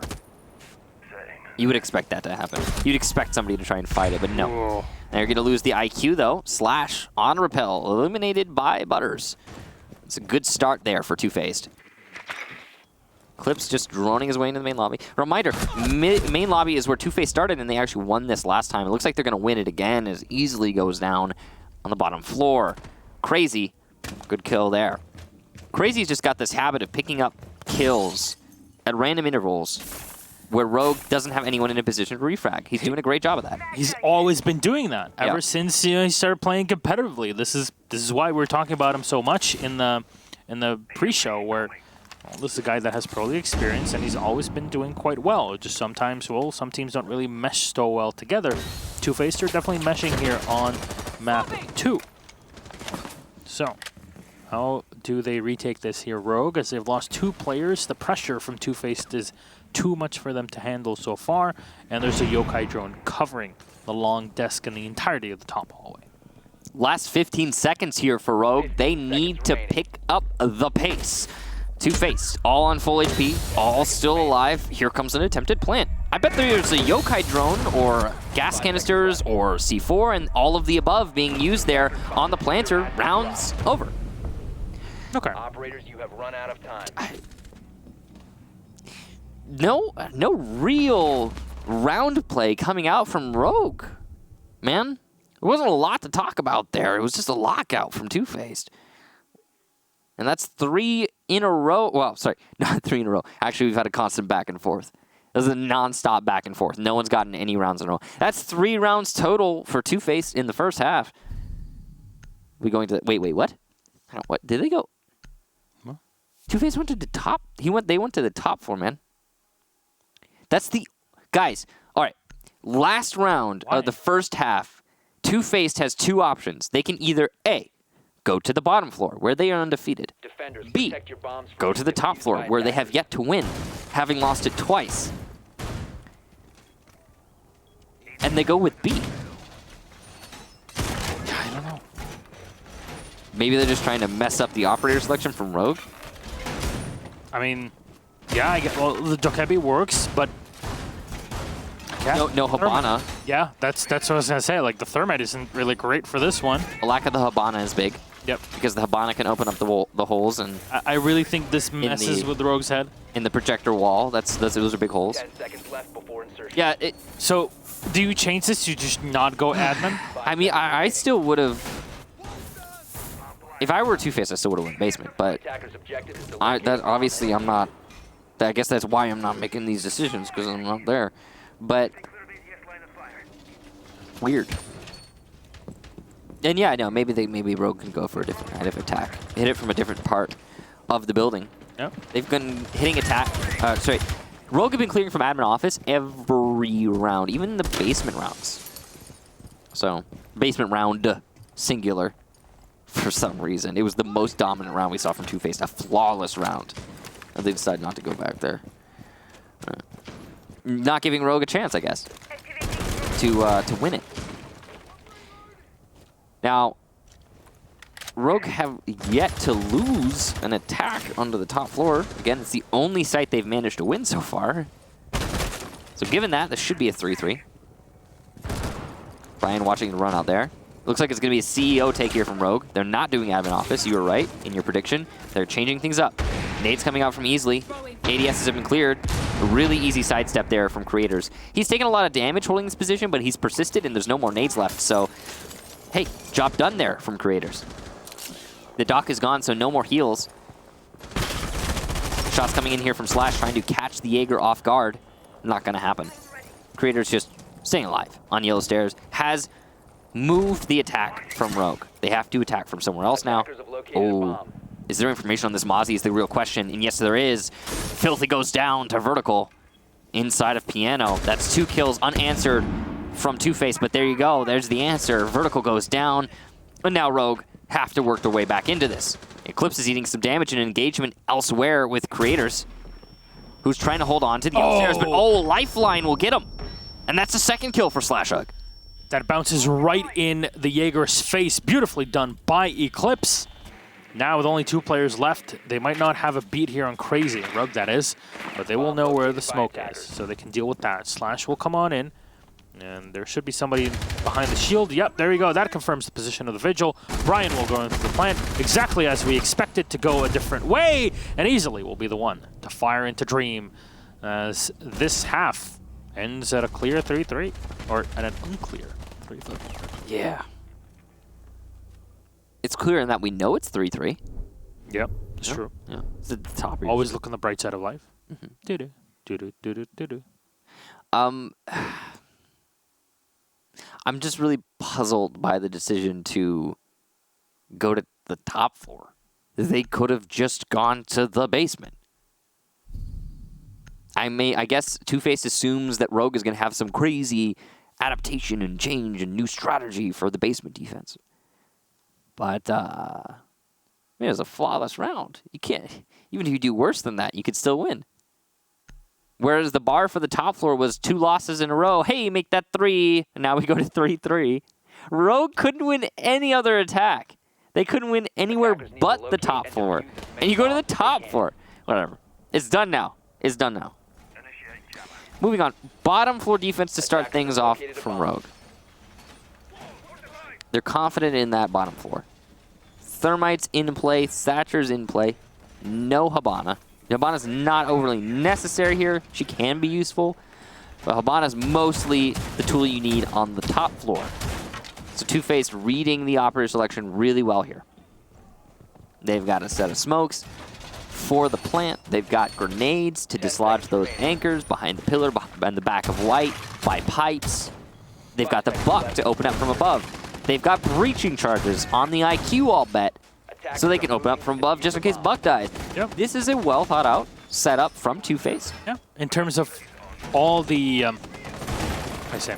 all of the tools? utility and all the tools exactly that you need, it's all available. It was the same thing on Bank, yet Two-Faced failed to use them correctly. That's true. Now on their attacking side, do they learn from those mistakes? Do they finally reacquire their targets and do things correct? You got to give credit to whoever it is on Two-Faced is making the operator selection. Oh, 100%. Yeah, because whoever that guy is, or gal, good decision-making process.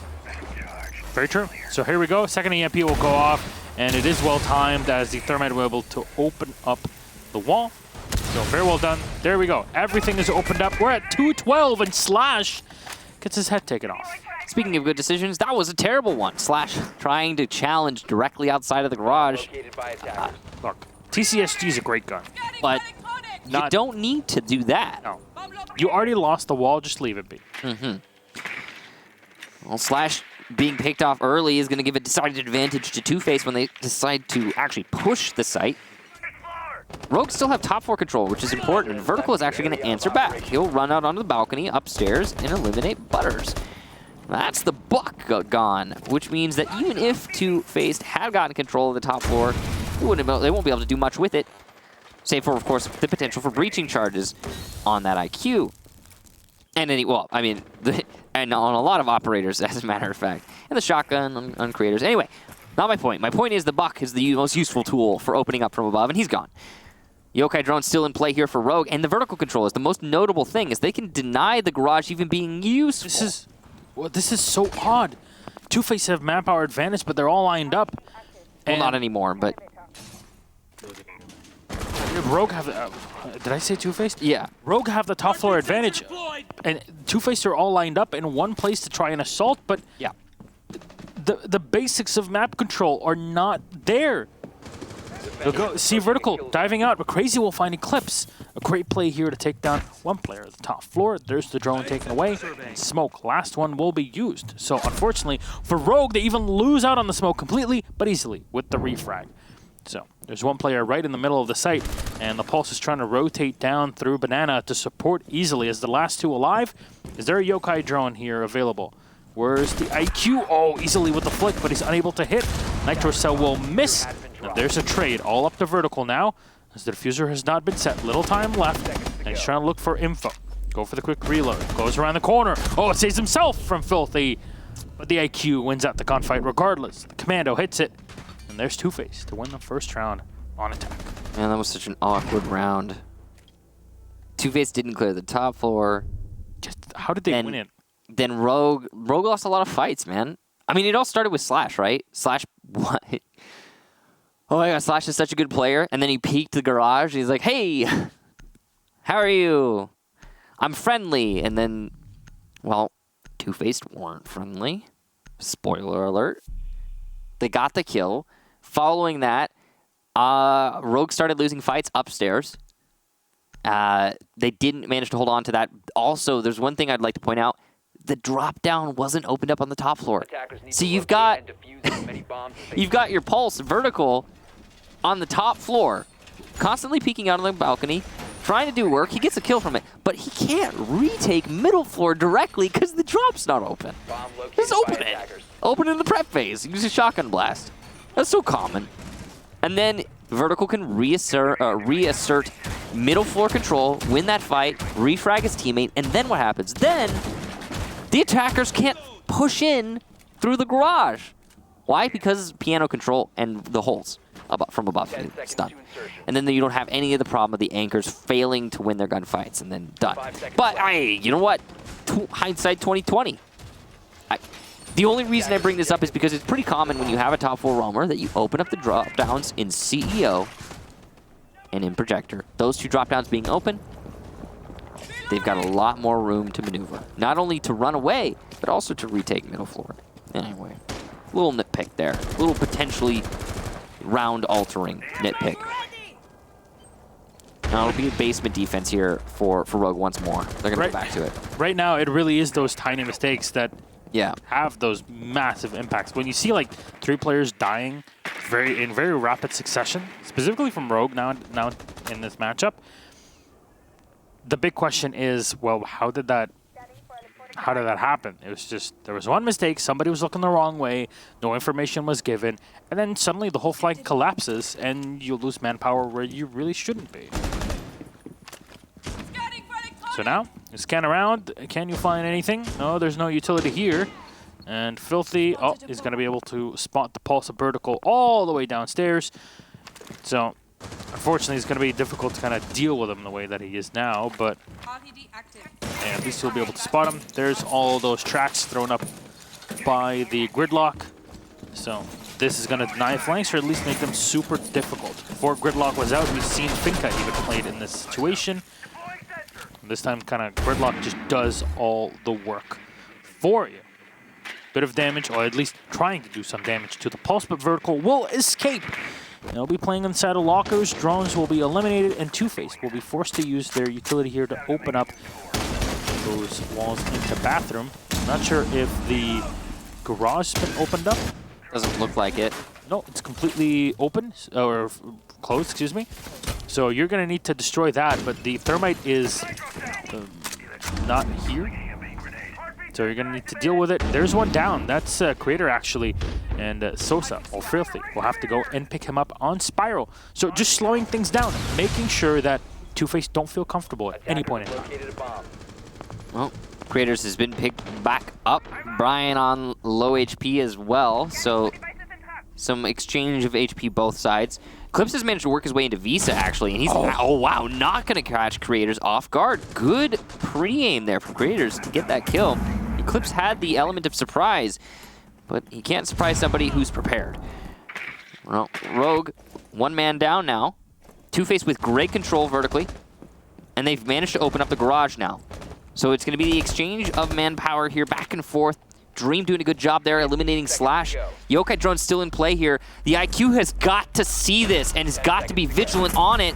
And there it is. One denial, but no more, which means that Brian with no C4 has to hard deny this by peeking it. He'll be successful in the IQ. Can he deny the plant? No is the answer, but it doesn't matter because Easily and Brian clean up shop.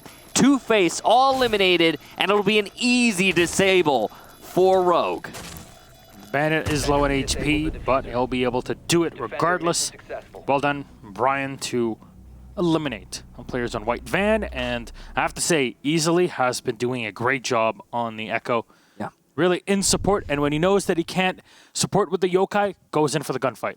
To add to your point, he did manage to deny the first plant with the Yokai, even though he didn't deny it outright. And that's really impressive because there was an IQ staring at his Yokai drone using the gadget. Just staring at that. Yokai shouldn't have gotten anything done and easily made it happen. And nowadays, you expect the Yokai to be under the van. It's a very common strategy, right? So, and it was known under the van. You just got, it's impressive. It was a mistake, but a mistake, a tiny one like this, costs you the entire round. Well, it's like when it was Forrest, right? Who got that, well, in Castle, in Reading, on the last map? Yeah. It was like that. Yeah. You know, Forrest is exposed to 3 people and wins all of it. Yeah. It's one step. It's mistakes. But when you're talking about playing at this high competitive level, making it to Pro League, a singular mistake will cost you the entire round. Yeah. That's a big win for Rogue. I'll go to the middle floor now, seemingly avoiding the top. Again, with Consulate, it really doesn't matter.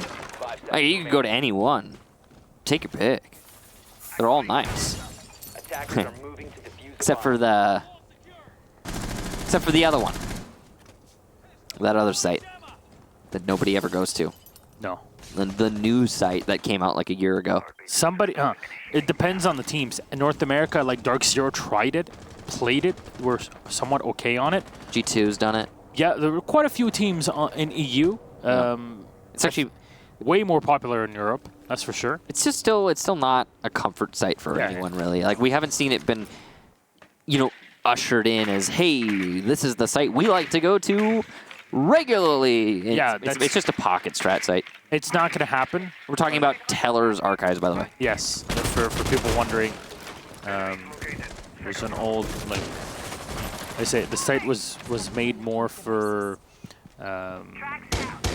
what was that game mode? Oh, I've never played it.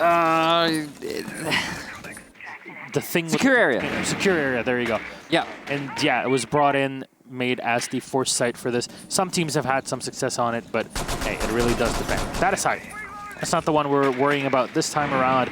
We're back down on the lobby, and TwoFaced on the attack. So Rogue, when they were attacking this one, they struggled massively. The TwoFaced are not bringing any hard breach for this one. Seems like they don't really require it. Really, the only need for it is to deal with this exact wall. So you need nade people out, and you're kind of okay, but easily. Oh, nice. What a long angle for him to find the kill. Butters will take down Brian on the refrag. Now, There's no echo in play, so killing the IQ is not huge, but having Butters low on HP, this might be a finisher here, easily trying to get information, denying at least info, droning using his pest, and Vertical is covering. Can't Nitro there, but he's at least going to be giving info out to easily for him to push out more aggressively. He fires in, drops to the floor, and that's what you wanted to do. Dropping to the floor is great, and easily. How does he escape it? He goes for the reload. Super short, he had already been used, but he forgot to go for the reload. Oh, Drone's been taken out here, though, by the long desk. They survive for a bit, and Eclipse finds one more. There's no way to heal up easily at this point in time, and Eclipse will escape. The bullet's right above him. Butters will be able to find the kill on Slash, so no healing at all. Now, you try to scan, there's so many footprints, but it seems like none of them will be useful for the Jackal, as he's not been able to use any of his Inox charges. They're going to drop in and drop all the way down. 15 seconds. Okay. What? You have 10 seconds left. What are you doing? What? Okay, they're going to try to walk on back. They get one kill, so that's something that works out for them. And here's the smoke coming in. Second smoke. Easily is set up, and he's going to get the information. The Buck is looking in the other way, and that's one down. You have no time. You have to stick it.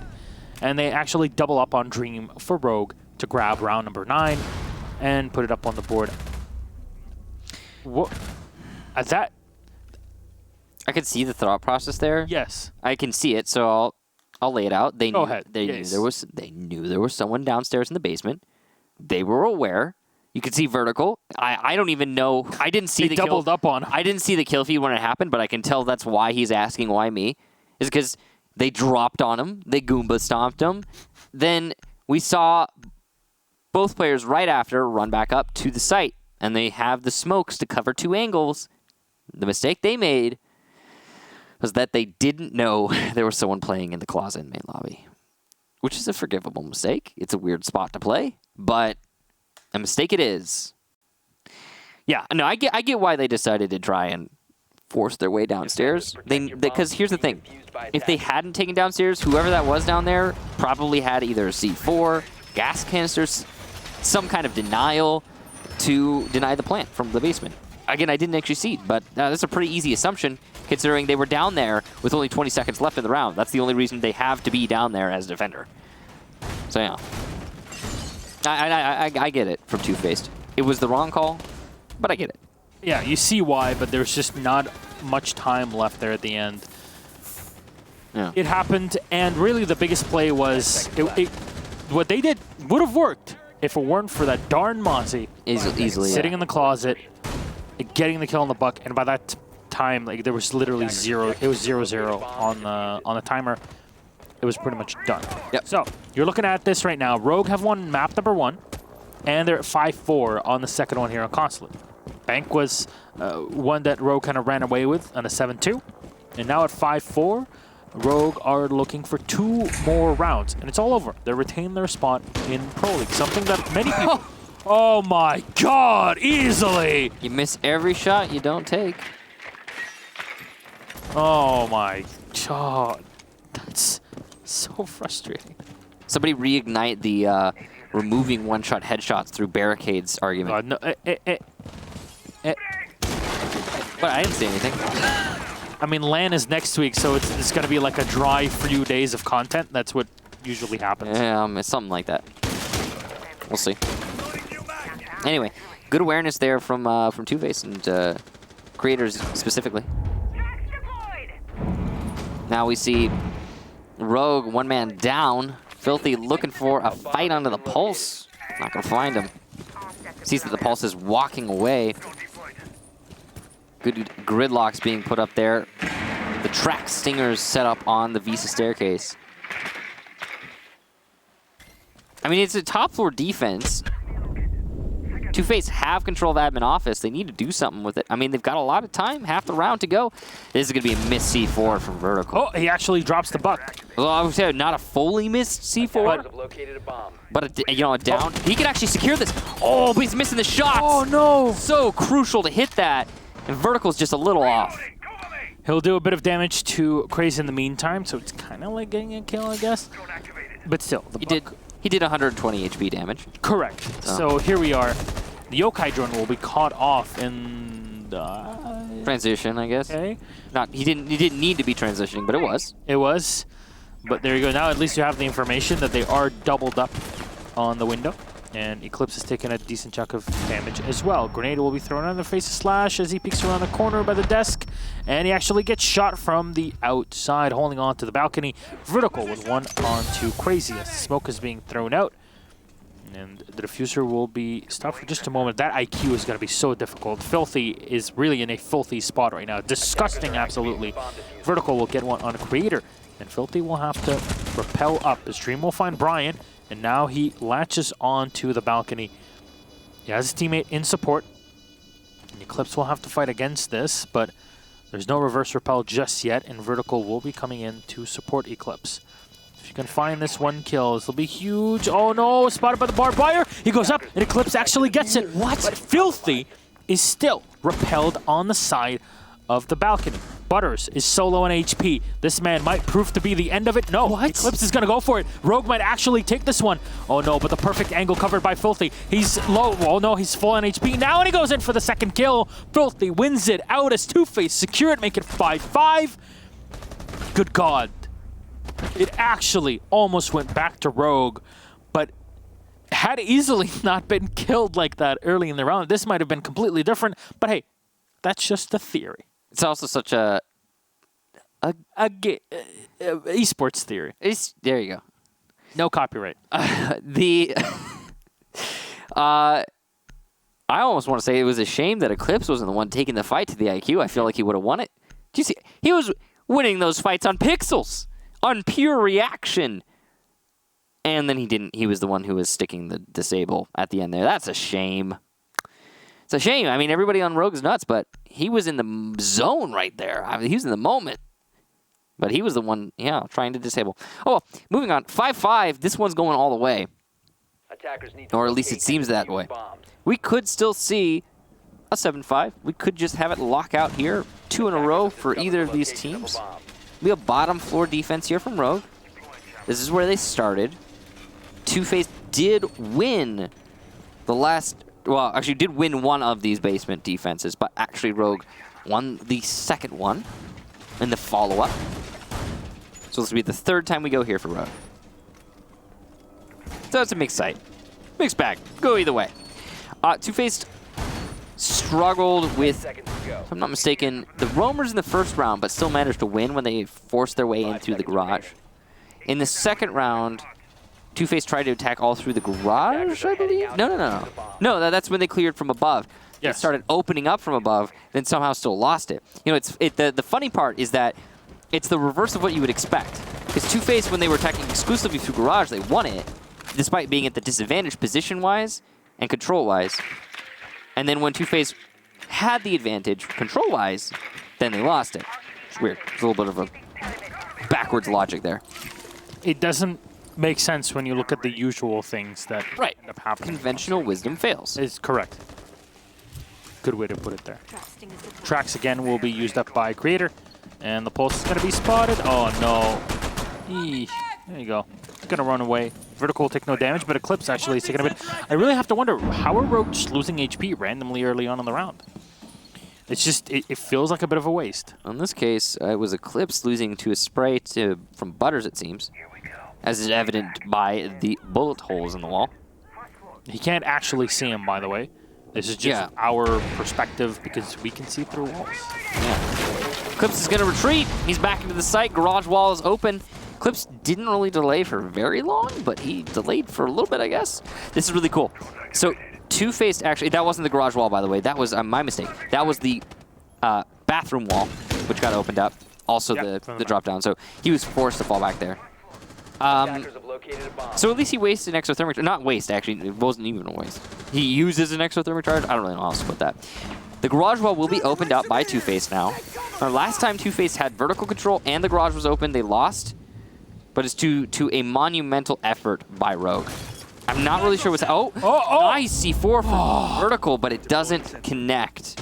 Unfortunate. By the way, that's a new spectator bug that we've been having. He did detonate that C4, it just missed. Yeah. We're not seeing the detonations, so don't be confused. You all heard the explosion, let's think back. Yep. So it apparently is a thing where Spectator only. yeah, it's only a spectator thing where the actual phone call does not show up. But right now, Brian is taken off as a 3v5. Oh no, Rogue. They're throwing their huge advantage here. Oh, big rush here from Filthy as he takes down one, but easily with the refrag. Can we see this happen? Vertical will take down creatures. It's definitely possible. Easily with a 2K. What? It's a 2v2 now, and he gets one in the back. Vertical. It's close to it. He needs a 3K to get this round done. There's a lot of time here, so Dream can continue to plant. The diffuser is being set for just a moment. Oh, Vertical. He's playing with fire by the Thermite. He knows how to deal with this one. Drone will be taken away, and information is being relayed back to Vertical. Oh my God! He shoots him through the box! You could see there's a little gap there, but more importantly, the box is penetrable. I'm surprised that Vertical didn't try to shoot Dream. He had the marks. The default cam was up. Why didn't he shoot Dream? I don't even know if he remembered in that moment that you could. It happens. Oh my God. Match point, TwoFaced. Oh my God, they actually almost brought it. That was so close. It doesn't get more tense than that. I can't believe. Oh man. How do you analyze that? Well, I analyze it by saying that Vertical got a little scared. He got a little scared. He was right up against the win. He was right up against victory there. Nervous. And match point. And here's the thing, he had the fight on the Thermite. He had a broadside view of the Thermite. He hit a few shots, but missed a few as well. If he had committed to that fight, he had absolute dominance. Thermite was one shot. Yeah. MP at that distance. If he had committed to that fight, he had absolute dominance. He would have won it. He just had to have confidence in himself and his aim. He tried to play the prone angle. That was the wrong play.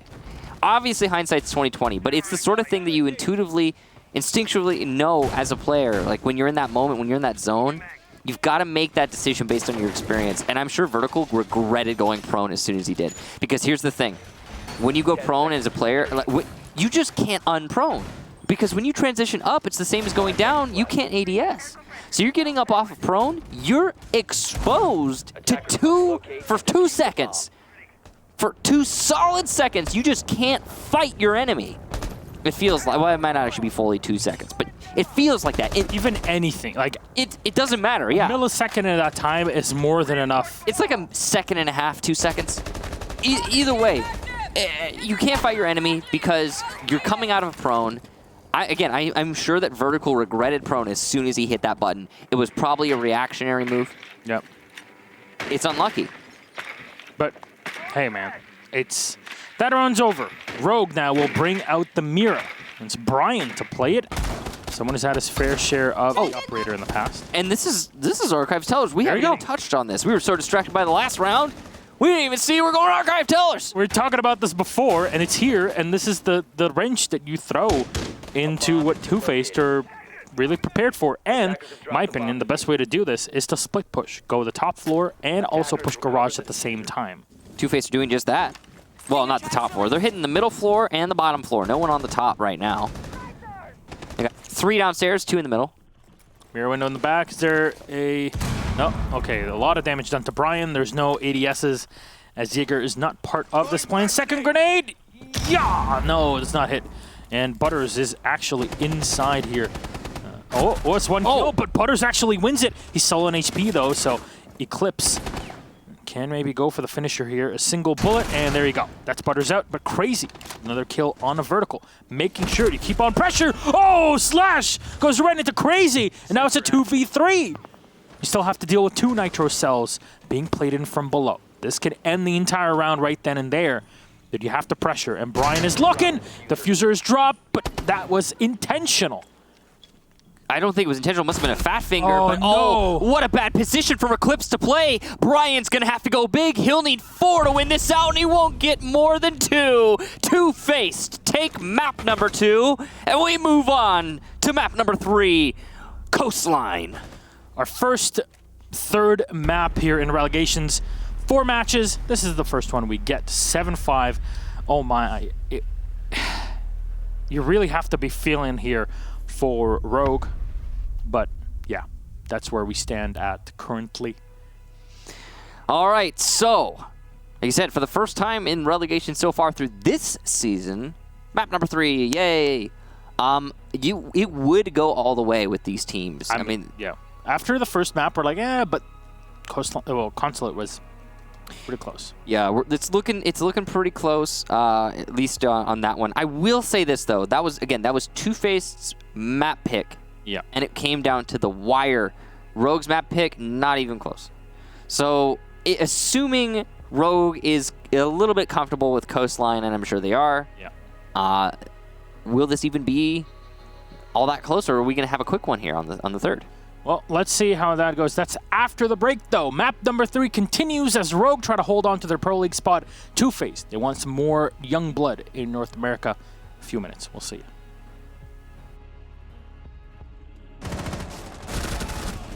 Attackers activating diffuser. Defenders have located the diffuser. Bomb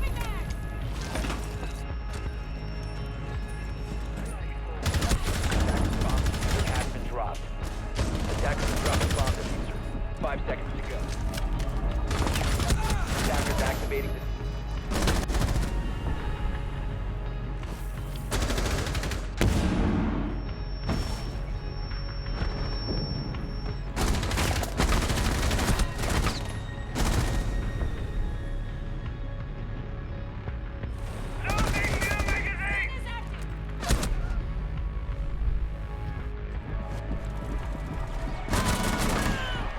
Attackers activating the diffuser. Defenders have eyes on the diffuser. Reloading! Cover me! Attackers have located a bomb.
Welcome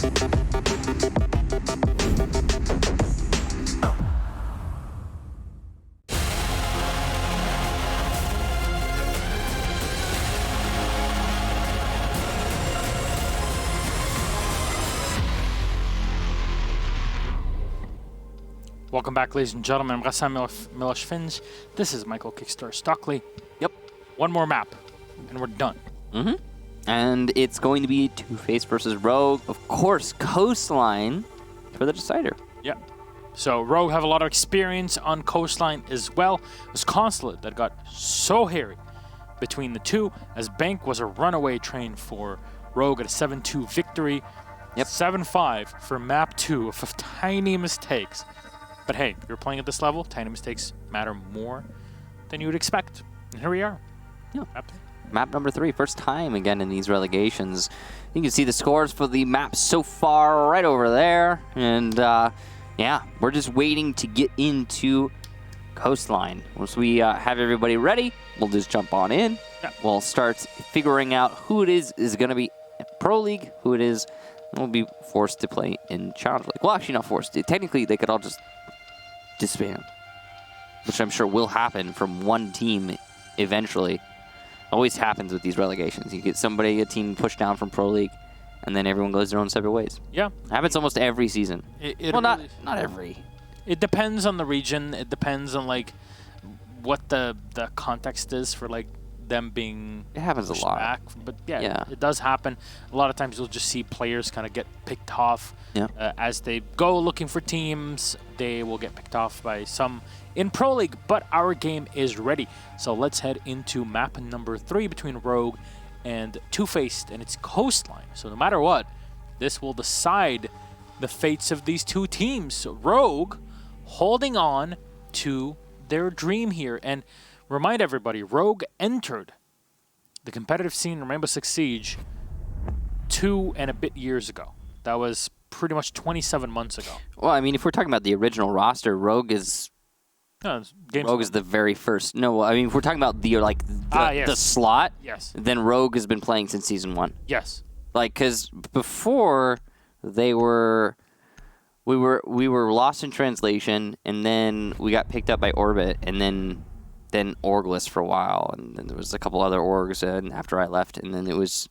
But yeah, technically Rogue has been slotted since season 1. And they were like the #1 team in NA for a little while back in the day. That was a long time ago. Oh, how things change. How the roster has changed many, many times. And Operator Band's done. Nomad and Valkyrie, sensible on Coastline. Habana, also sensible on Coastline. And Echo, sensible anywhere. Band's done. We'll move on. Jackal still in play. Capital still in play. Big operators to leave unchecked here. Also Mira. That's going to change the entire way that this map is played. It will mean that sites like Penthouse are more of an option. Kitchen's much better. Mira's really good in pretty much anywhere. You don't have to bring her, but she's good here. A lot of teams will not bring her, even if she is unbanned. And it seems like TwoFaced are one of those teams. They have 6-picked the Mira into the Pulse. So, same operator bands here for TwoFaced since previous map. Yeah.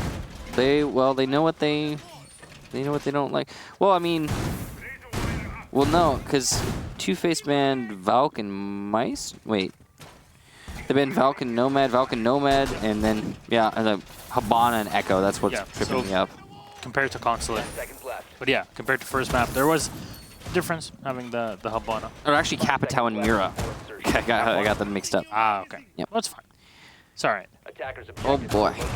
So we'll have our first site, of course, now Hookah being the biggest of deals, and there's a quick peek here from Creator. She's not going to be able to find an entry for TwoFaced early on. Now, right now, TwoFaced really want to put Rogue on edge. I want to make sure that Rogue have to stay on their feet, on their toes the entire game, and they cannot get a single break. Much like Rogue was doing to TwoFaced in our very first map on Bank. A lot of pressure was applied as well on Consulate, and those mistakes, they really add up. And here we are, Rogue entering. They're in the guitar, and I'm going to check around. Make sure there's no roamers here, but it looks like this will be a nitro play from downstairs, from TwoFaced. At least that's what you assume when looking at that pulse the Dreamer is putting. Or Dreamer. I'm sure he has dreams. You could call him a dreamer. Yes. We're all dreamers. Yep. Well, Eclipse is going to be opening up the Aqua balcony doorway. There was a player inside Aqua. That was, of course, the smoke. Filthy's fallen back to the side at this point. Slash control of VIP, and he's trying to be careful of C4s from below, as you can tell. There is a pulse in play, and he's actually over by Aqua. Interesting that there's no one pressuring Office on the side of Rogue. Brian will get creators in the site. Good pick there. Dream waiting for the push into Aqua. He might have been droned out, but I don't think so, actually, based on the way that Rogue are playing. Again, I'm very surprised that no one on Rogue has cleared out Office. This is just, they know there's a pulse in play, and they're letting this happen. As soon as somebody stands still, it's just like the easiest C4 ever. But Dream makes an even more egregious mistake. He uses his C4 before it's necessary, i.e. a plant, or before he has it as a sure thing. He was unknown in that position as well, so that was just bad play. TwoFaced now with a man disadvantage, and only 40 seconds left. No C4 for below to deny. Dream is going to get Slash on the repel, so good job there to Dream. Butters will add to that as he gets it easily, and there's clips actually going down to Filthy as well. Vertical will refrag, but it's a little bit late, and Brian actually gets Filthy on the cocktail bar anchor position, leaving just Crazy and Dream downstairs. But Crazy allowed to flourish and thrive on Vase, and Dream is about to come to support him, meaning that Brian needs to land his shots if he wants to win this. Pistol out, he gets one, but can't get a second. Big play there from Dream. And despite his missed C4, he really is the hero to win the round there. Yep. That peek onto the buck to take him out on the rappel was huge. It gave TwoFaced the breathing room that they needed, and the Maestro was allowed to swing around and find a kill at the doorway of Hookah that was kind of free. Yeah. I mean, you were looking at him, should have anticipated there. It's not like he swung and pre-fired. No, he swung, he looked, and then he shot. So I don't know what happened there, the vertical, but that was the Zofia lost. In any case, TwoFaced will be taking round number 1 here, our first one on defense. Defenders, protect your That was on bombs from Hookah. being Well, defused we by switch attackers. around to Kitchen. And after that, second map, we got a community vote update, 71% to 29. It's only changed by 1%. We started at 72-28. It's 71-29 now. Reminder, is it still open, by the way?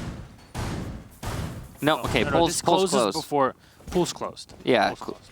So that's the final result. Everybody thinks, well, not everybody, 71% of you think that Rogue is going to win. We'll see how many are right. Before insertion. I mean, that second map was really awfully close, even though TwoFaced won it. And when you compare that to Rogue's win on the map number 1, that was just so one-sided. I'm not surprised that people still think that Rogue is going to take the W here. I mean, that many people. I guess there's a lot of fans, and I completely understand it. Historically speaking, Rogue have a massive fan base, and, well, they have the pedigree to back that up. It's just been a... I just remembered how crazy it is that the other team didn't make it. No spoilers. But it's just like it popped into my head. It's like, oh, wow. And then, you know, because you're thinking about, what if Rogue doesn't stay in Pro League?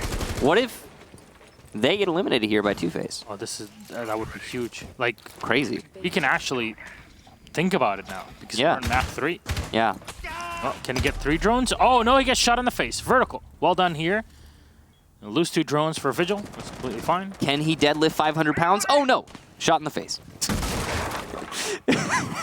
References today, Michael. They are definitely on point. Now, see, there's a massive dream here for TwoFaced to play in Pro League, and it's very understandable. Everybody wants to play in Pro League. Yeah, definitely. TwoFaced are looking just as hyped up as we saw Baby in their matches earlier today, or maps earlier today. But Brian's been doing the shutdown game, and he's going to eliminate the Maestro in sight. That's Butters. Gone. Crazy, really aggressive play, and it works out! Brian's gone! No refrag to be seen! How does he go unpunished? Truly surprising. That's your experience, basically. It shows in and Dream will not be detected. He falls back at the right moment.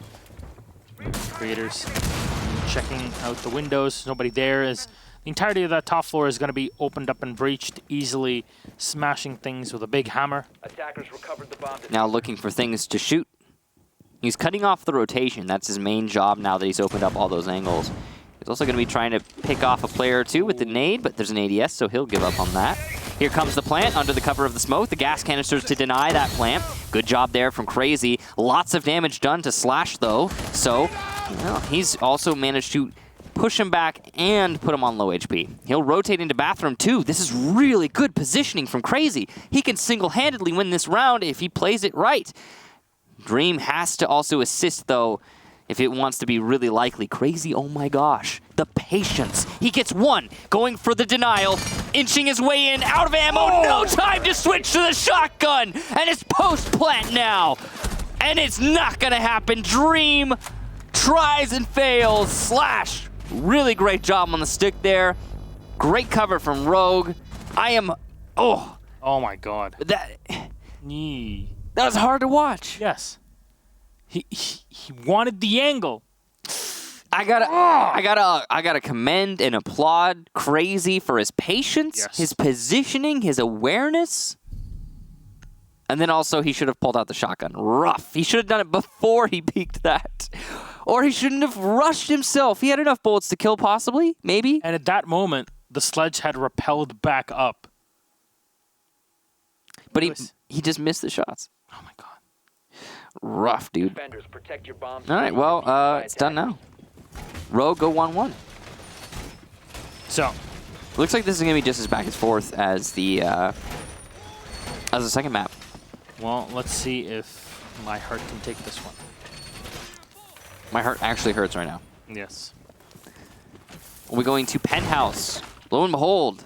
And surprise, surprise, no Mira. Penthouse with no Mira in play, even though she's available. It's just weird. It's odd. For Yep. a lot of time, we were talking about 10 seconds to insertion. Mira being a big linchpin of this this site's defense, but 5 seconds hey, to I'm insertion. very curious. Call me Curious Milosh. Curious Attackers are moving Milosh. out to locate a bomb and What defuse are it. you so curious about? I am curious about this Penthouse defense because it rarely, if ever, gets played. Oh. I find it very interesting to see. Ooh, hoo, hoo, easily. He's barely alive. You sneeze on this man and he'll be dead. Sosa, can you give him a bit of a stim here to help him out? He needs it. Yeah. He needs his shots. Make sure to get your measles vaccines, by the way, for any kids watching out there. Filthy looking for more challenges here. You could see him just running around looking for the fights. Well, that's why we're watching him. Not gonna find anything. Back in the day, back in my day, you kids wouldn't remember, but there used to be things called Bomb located resets. by attackers. Don't do those anymore. So now Easley's just on low HP. Future is now, old man. Yeah. Actually, I was playing with somebody recently, and he kept asking for a reset. It was some professional player, and I was like, "Really? We're still doing this?" Come on, man. Those days are over. But here we are. Slash, Gumon trying to make sure that He did it because of the goo mines, though. That's why. Because right now, easily will get downed by a goo mine. that's true. And if you reset, you won't get downed by a goo mine. Very true. Actually, that's a very good point. Yeah. That's why he was doing it. So smart. Makes sense. Well, now all the cameras are being watched. TwoFaced are running a very thin protective layer here to the back of their site. They're actually using all of that to peek. They want to fight it. They want it to keep Rogue on their toes. And keep on their toes they will right now at a minute 10. And they can't really pressure the castle from here. They would love to have the grenades, but Easy's very low on HP, and it's it's a bit of a risk to bring him out here. As you see, the Twitch is also supported. Oh, Vertical catches him off from below. Great play here without even needing the lifeline. They know he's in that spot. Gets shot a bit as you'll see the smoke crazy here getting a bit closer to try to recover the position that his buddy, the Castle, was killed at. Crazy will find Eclipse. And he's fighting. The Twitch is in the hallway, but as she pulls away, the shotgun will be there to greet Slash. Take him out. Dream. Reset. Placing himself right in the middle of the hallway. There's the shotty again. Brian finds one, but it's a 3K for Crazy. He's looking for more, and he might be able to find the last two as easily. Is still very low in HP. Grenade gets thrown in, but it's a bit mistimed on the cook. Butters on easily for one, and Crazy finds the last. Crazy with a 4K of the round. TwoFaced. Control round 3. Effectively on Penthouse, a sight we rarely ever see. Crazy's play there in Projector was 10 out of 10. Yes. The nade from easily there on the roof, that's hard to see. That's hard to watch, you know? When you see it, it could have been a kill. And if it had been a kill, if that nade had landed, guess what happens then? Nade lands, then there's 2 players alive on Rogue's side instead of 0 when they're pushing from Hall of Fame and the bathroom. Then Crazy has to reposition. He doesn't even kill Brian in the hallway because he's dealing with the players coming from Hall of Fame. Round goes to Rogue, in all likelihood. Attackers But need to locate and defuse the timing of the nade was off. as they can. It's that simple. Commented by Kickstar and Curious Milosh. Yes, that is my new name. I'm very curious. I'm called a Smarty No Pants. No pants? Yeah, I don't wear pants at home. Oh. I mean, let's be honest. Why? Home is where you can just wear no pants. Where you can poop with the door open. I usually wear shorts or sweatpants at the least. Yeah, but you live with someone. Also, you stream a lot more than I do, so it's True. That's the downside of stream. It's like, well, I actually have to wear pants at home. Ugh. That is accurate. Attackers objective First to world locate a bomb problems and here, ladies and gentlemen. So let's see who keeps their pants on at the end of this matchup here as Rogue coming in on the assault again. It is also just cold in Poland. Oh, yes. We'll turn on the heater. Yeah. Rogue defending the double bar here.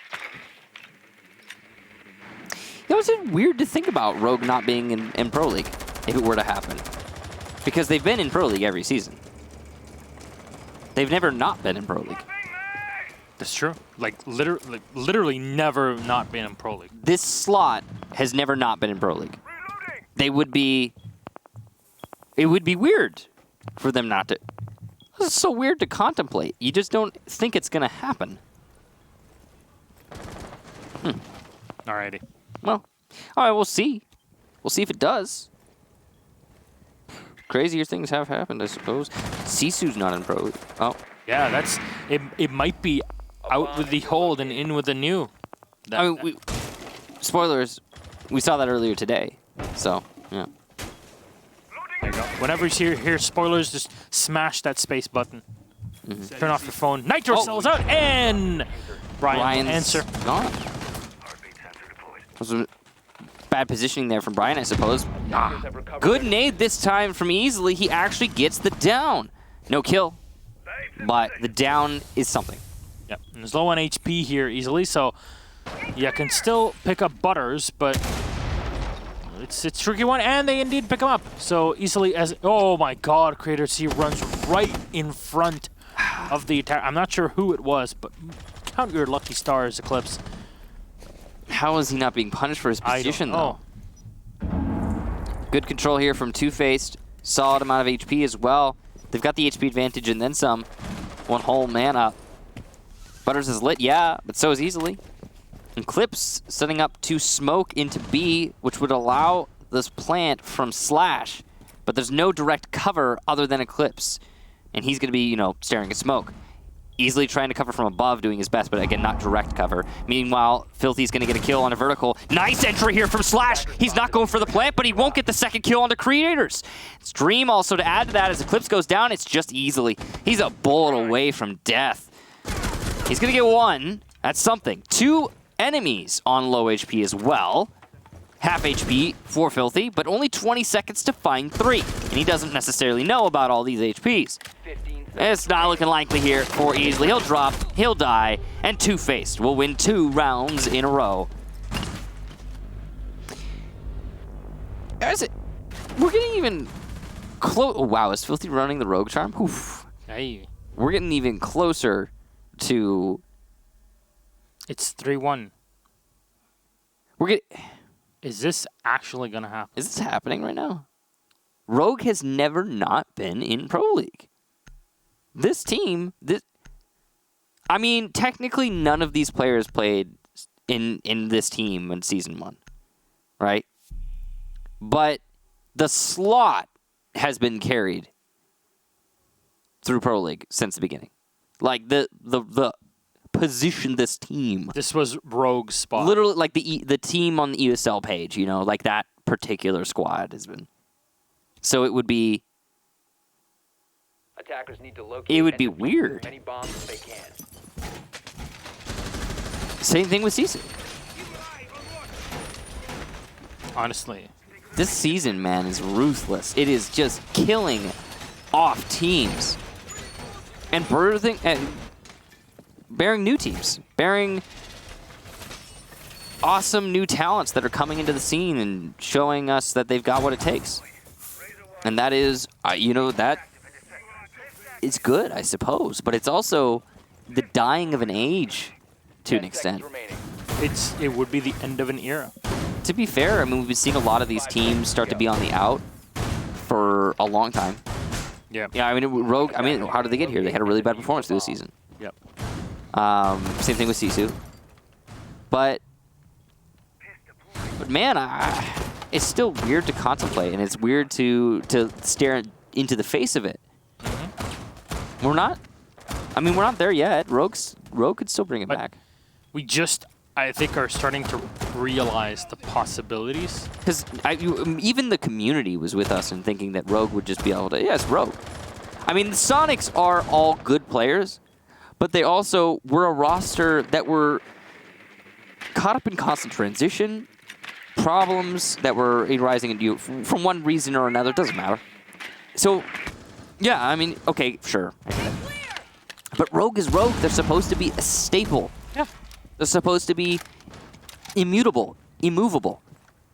A Pro League team. It's I don't know. They won DreamHack this year. You know, they're there. But it might happen. I know, we're staring in the face of it. Bomb located by attackers. It's difficult to look at it this way. But Weird. that aside, that's why, like, I hope you guys understand what we're going through right now. It's like an existential crisis. It really is. For longtime Siege fans and players out there, you'll know. You'll understand exactly what we mean. That said, here we are. It'll be a push into billiards, and that Maestro camera will be picked Bomb off. has been located. Butter's been given information from Dream, but Dream will actually fall back. Huh. Very curious, to say the least, but Brian has taken a decent chunk of damage. He'll be taken down to around 30 HP. There's the... I'm not sure who that was, actually. Is it the smoke that's playing on it? Yeah, it is. It's the Elite set. And Dream is scanning. He'll be finding 2 players around here. Nitro Cell might be used, but no, that's on top of the balcony, so you won't be able to hit him. Just wait. Yeah, you can't really kill them from the positions that they are at. You want them to get onto the soft wall. If anything, they're just burning so much time here, TwoFaced. So Rogue will be the ones up against a massive wall in a massive uphill battle. As they try to push, there's the Nitro Cell. Anybody reversing into it? No, Vertical will still find the creatures. And Butters will fire in, but Vertical will get another one easily. And Eclipse will fire in. This is all Rogue as Dream will get one and eliminated. Rogue. They fire back. What a rally from Rogue. They're bringing it back for at least 1 round. It's not enough to make a win, but that was a confident victory there in that individual round for Rogue. The collapse, perfectly timed. I gotta say, though, again, Rogue are skipping basic steps, allowing the pulse to persist downstairs. I know that Pulse is missing his C4, but that's just Dream making a mistake. Rogue are also making a mistake, and their mistake is allowing Dream to be downstairs in the first place, allowing him to be in a position to make a mistake. But it's done now. It'll be a Mira brought here on the next attempt at Billiards. This will be the last round of the first half, the last defense for TwoFaced. Until, if we do get to the overtime, until overtime. Okay. Not a guarantee. Now, Rogue looked really confident in that last round. We'll see if the Mira windows are going to change that confidence in any way. If this is going to make it so Rogue will struggle here. But that was an important win there. Because not only did Rogue get the round on the board, but also 5 seconds left. I think they were starting to look like they were flagging, like they weren't going to be able to put up a fight anymore. Strike. And they prove us wrong there. It was the alpha strike that was very much necessary. Morale really does play a massive, massive deal right now. Yeah, it's a big role it does play a big role. It's a big deal. It's a big deal. Yeah, I know. Are we like in each other's minds right now? Yes. Get out of my head, Michael. And it's terrible things in there. It is late. Yeah, it's almost 6 a.m. here, by the way. So Yeah. that's how it does. Mirror windows set up in projector there, but I don't see anyone to play it. Yeah, that's an old strategy, but it does work. But there's no one to play it. Exactly. It's like, well, it actually does need someone. It's not like the mirror window will kill someone, but I guess they were just trying to use it as a delay factor. Not sure where they were gonna put it otherwise. Where's the second one? Is it placed between hookah? It's in hookah, looking billiards? towards billiards. Yeah, right. Okay, so that's In the middle wall. yeah, makes sense. All right. Curious. And very curious. That'll be the evil eye destroyed by the Ash charge there. Good job there to Slash getting that evil eye. I wonder why they don't do the double mirror in here. I mean, you can shoot the other You one. could, but then if it gets It would get broken, shot really easily. yeah, from the balcony, and then you can't play the other mirror. Yeah, there you go. It's too early for it. So they got the evil eye with that Ash charge. They didn't open the wall because it's reinforced, but they got the evil eye. Easily is going to be eliminated, but Butters will be eliminated as well by Slash from exit. So, continuing on the drones here as we hit the halfway point. Slash will come on into Ruins, and I wonder will he be rotating to, possibly to play the window, the big window here on Billiards, and support his teammates as they try to enter into the site. Clips is unsure. He's watching for a flank. And maybe it'll be Creature that comes around the back, as you don't really need everybody to be on site at this moment. The mirror window makes sure that that's a possibility. And while you have smokes, you can smoke off the mirror window and be good with all of that. We've seen teams hit this wall right now that Rogue's on, where they want to push into Aqua, but they can't get any picks, so they just sit and wait. We saw it in the previous matchup today. And I'm wondering if Rogue's going to fall victim to that same thing, because, I mean, we've got gas canisters coming out now, lots of delay, there's C4 in play. The Evil Eyes, I think, have been both dealt with, but still, there's only 25 seconds. Now you need to deal with the flank. Ash is still alive, and Slash will want to put pressure. Vertical is right below half HP, and that's the kill. No, it's a team kill from Brian on Slash, and Dream will find one. Crazy for another. All into Brian versus 3, and he's walking in between all his opponents. He finds one kill, but the Mira is lying on the floor in wait. Smokes right in front, and they poke in. That's crazy to find Brian. Rogue falter as they lose the Zofia, lose the Ash. The flank pressure is dead. And so now your push through Billiards is way too easy to deal with. And TwoFaced end the half with an advantage at 4-2. They're the ones now on the attacking side. All right, so let's talk about what it would mean if TwoFaced gets into Pro League. So what that's going to mean is pretty much the same thing that Obey means. This is really big, because when Obey qualified for Pro League, they created a vacuum. Yeah. They created a vacuum, and the vacuum that they created is very simply going to be a sudden influx of talent in that there's new faces being added to Pro League, but also opportunity. lots of opportunity for older players to start jumping on Located by attack. the new train that's working. That's the Obey train. And then if TwoFaced does that, we get the same thing, but, well, twofold. Because it would be two brand new teams into NA Pro League with just a bunch of new players. Yep. And these new players, I mean, their minds are malleable compared to a lot of the older guys who've been around the block. Can really mess up the old guard right now that's standing on top. Right. And Well, even then, I'm not even saying messing up the old guard. Like, of course we're going to mess up the old guard. That's the obvious, right? The Rogue's gone, right? I'm talking about, like, Attackers objective. when a new team gets out into Pro League with full of new talents, people that don't have a whole lot of experience, they do need guidance to an extent. Yeah. And there becomes opportunity for that guidance. And also, you get opportunities to, well, let's be honest. We see a lot of the times new teams come in and they replace 2 or 3 players within the first year. And they do this because they think upgrade, upgrade, upgrade. Look at this guy. He knows. He's no G. It's a rush strategy. I'll put it on the table for now. Filthy Sosa all the way in. Dream to back him up. Flashes are in, and there's the kill. Crazy Elsewhere is going to get one. Dream's got control of storage, and this is looking a whole lot like 5-2 right now, as Eclipse is the only defender left. He's inside a kitchen. He will do some damage to Butter in the main lobby, but it's not enough to get the kill or even the down. No C4 there is going to connect, but actually, strangely, it will onto Crazy. That's odd. Looks like an odd angle to actually hit that, but it does hit. Butters is on low HP, so this is actually winnable for Eclipse. But Butters will fall back to delivery, and Dream's not going to miss his shot. TwoFaced go to 5-2. We're one away from match point, series point, Pro League point. So we'll pick up the conversation. We were talking about go ahead, my dear. we were talking about the vacuum that it would create if TwoFaced managed to win this, because you've got then opportunities for new players to get onto this roster through connections through these also new players. You got opportunities for old players, maybe ones with lots of knowledge, but who maybe their skills are a little bit rusty, to come in on like coaching positions. Yes. We see that a lot. Defenders Analyst protect your bombs. positions. Redeemer, joining Rogue as a coach. Redeemer just joined Rogue. And, I mean, that's another thing. You know what happens to Rogue then? Because we see usually with teams like, we see a lot of these teams, they'll go their own ways. They'll just split up. And because, look at Rogue.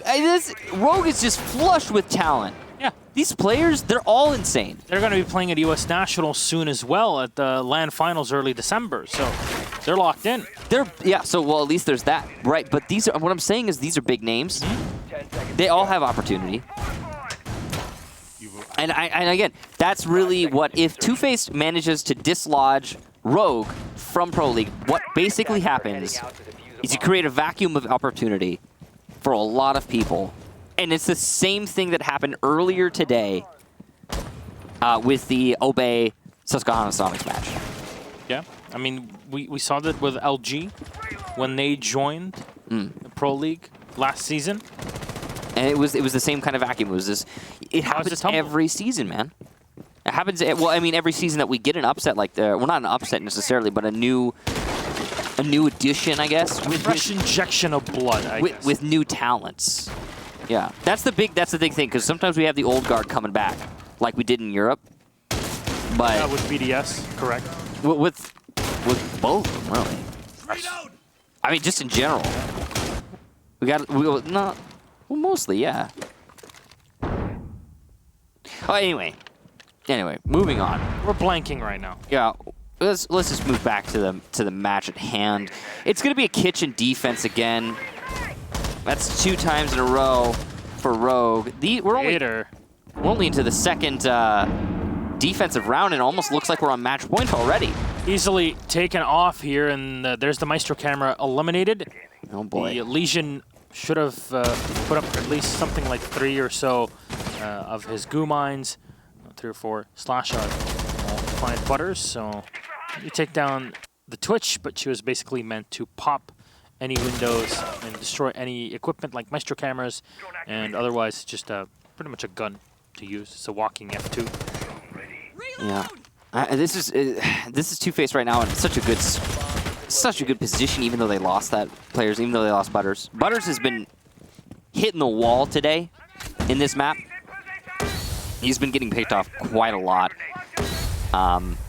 Crazy's still in play. He's still got his utility, his bolts. He's got 1 firebolt, 2 smoke bolts. He can do a lot with that. Lifeline still in play here for the Zofia.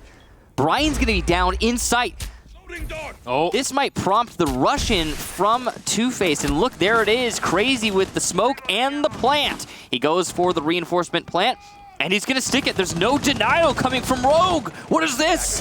The rush is not covered, though, from Dream, and 1 Rogue player will slip past. Able to not actually do very much, though, as we see Vertical eliminated by Creator.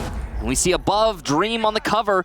Slash is trying to disable, but the Buck might be able to deny. No, there's a reinforcement. Creator's got to come from behind, and he does it. A triple for Creator, and make that a 4K.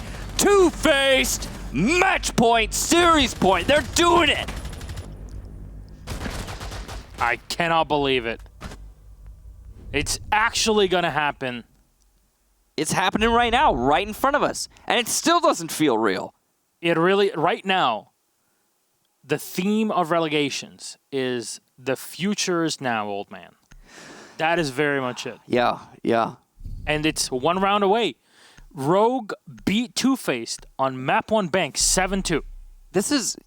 Guys, this is so much going on right now. I mean, Rogue is a team, these players, with like, they're living, this is their life. This is a dream. This is their life. And TwoFaced, if I'm not mistaken, is TwoFaced an org that I don't know about? No. Okay, thank you. TwoFaced is 5 guys Protect your bombs from who decided to make a team, attackers. grinded through Challenger League, but wait, barely made it. Yes, Rise was at barely. like 3 rounds between them. They barely made it here right now. They got more draws in Challenger League than wins. They, by a few measly rounds, are in this match. And they're about to knock out Rogue, who has never, this Rogue slot has been in Pro League since Season 1. Not these players, but the slot that the players are representing has been in Pro League since the beginning. 5 seconds left. Rogue, Attackers also, are moving to these the players have set metas before. They have been huge influences on the scene for a long time. They've been a staple name, a household name like Sisu in Europe. One that you just do not expect to be struggling like this. Rogue, over the past year, U.S. Nationals champions, DreamHack champions at Valencia. And they've qualified to pretty much every major. But now it might be falling apart easily, though, trying to recover as he takes down the Ash. But Brian is low on HP. You fire in. Now there's a bit of a spectator bug there as all the blood was being fired into Creator's face. Corpses are client side is what that is. So you're going to need a drone here to give him information. He has all his utilities, so if you can stun lock players inside of Kitchen, you are good to go. Get 1 or 2 kills off of it. Brian being alive might be something that hurts way later in the round, but I think I heard an explosive go off, and I'm not sure if that was a nitro cell that was Brian somewhere. Yes, it was. And Brian is going to get eliminated. There you go. There's the first kill that's required. Nitro cell expended. There's still 1 more. Should be in the back pocket of Slash on the Mozzie.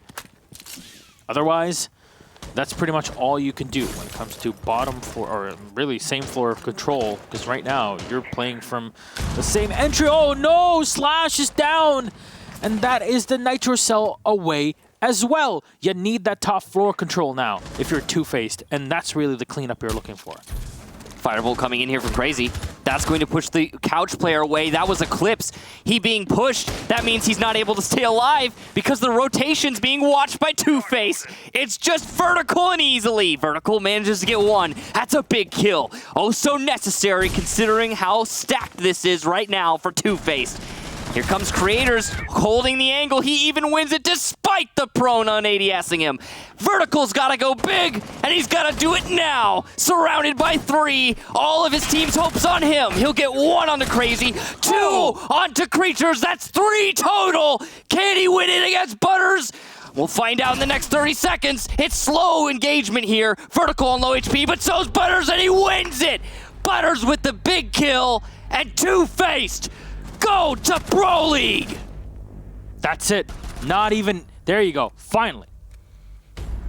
Being put in chat. It took a while, but right now, I'm pretty sure that TwoFaced cannot believe what's happening. They won it. They won it.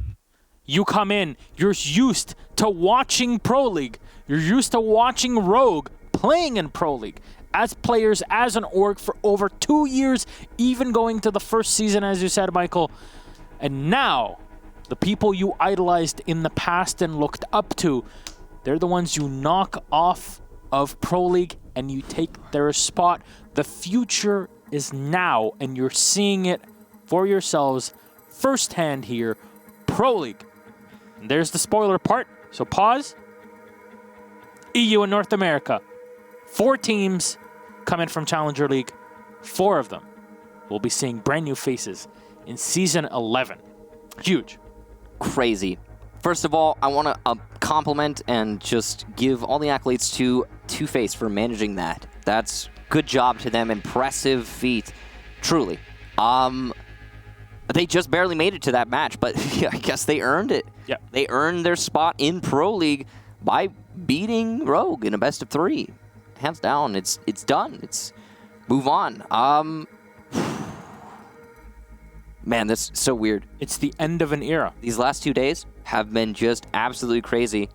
It's been an interesting journey, seeing all these teams eliminated from Pro League and seeing all these new faces. Yeah, so spoiler alert for those who haven't been listening for the last 10 minutes or so. That's 4 new teams for all. We've seen every single Challenger League team win. Yeah.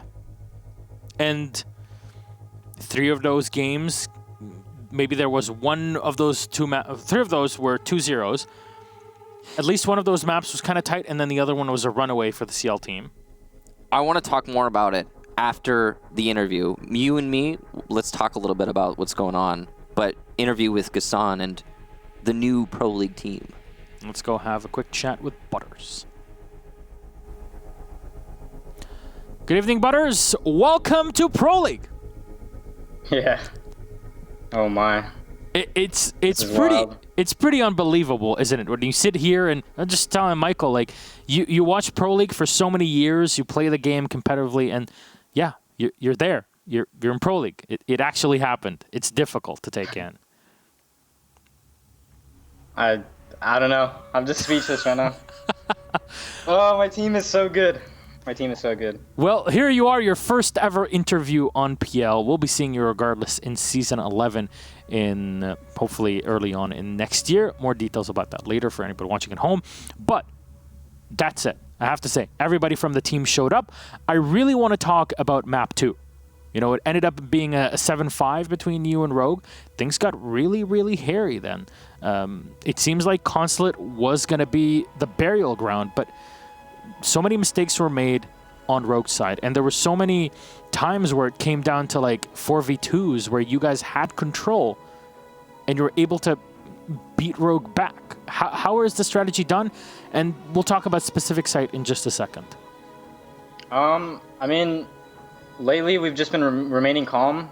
I mean, if we don't have numbers, like my team is good enough. We all have full faith in every single one of us to be able to make something happen when it needs to happen. So we just stay calm and keep playing our game how we need to, even if the round's not going as it should. Now, if you look at Consulate, did you expect lobby defense to be so difficult for Rogue to break? And how did you really prepare yourselves to kind of trick Rogue into making mistakes on their assaults on there?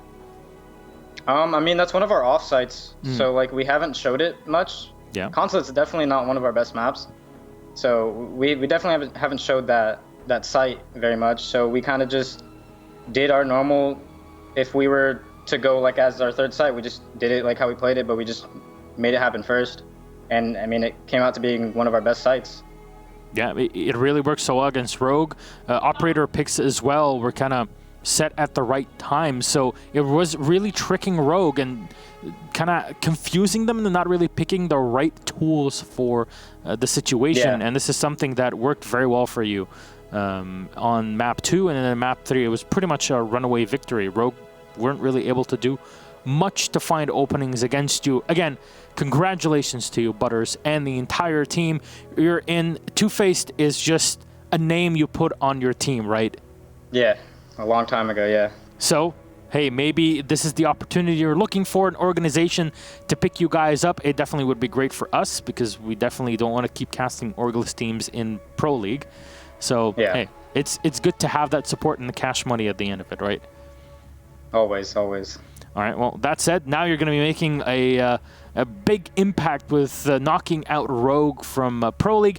Anything you'd like to say to the fans you've gained over Challenger League and here today on your entry into PL? Thank you for staying with us, and the grind is only starting now, so we're going to come and we're going to gun. That's all. All right, Butters, thank you very much. Congratulations again on your victory and qualification into Pro League. We'll see you in Season 11. Good night. Thank you.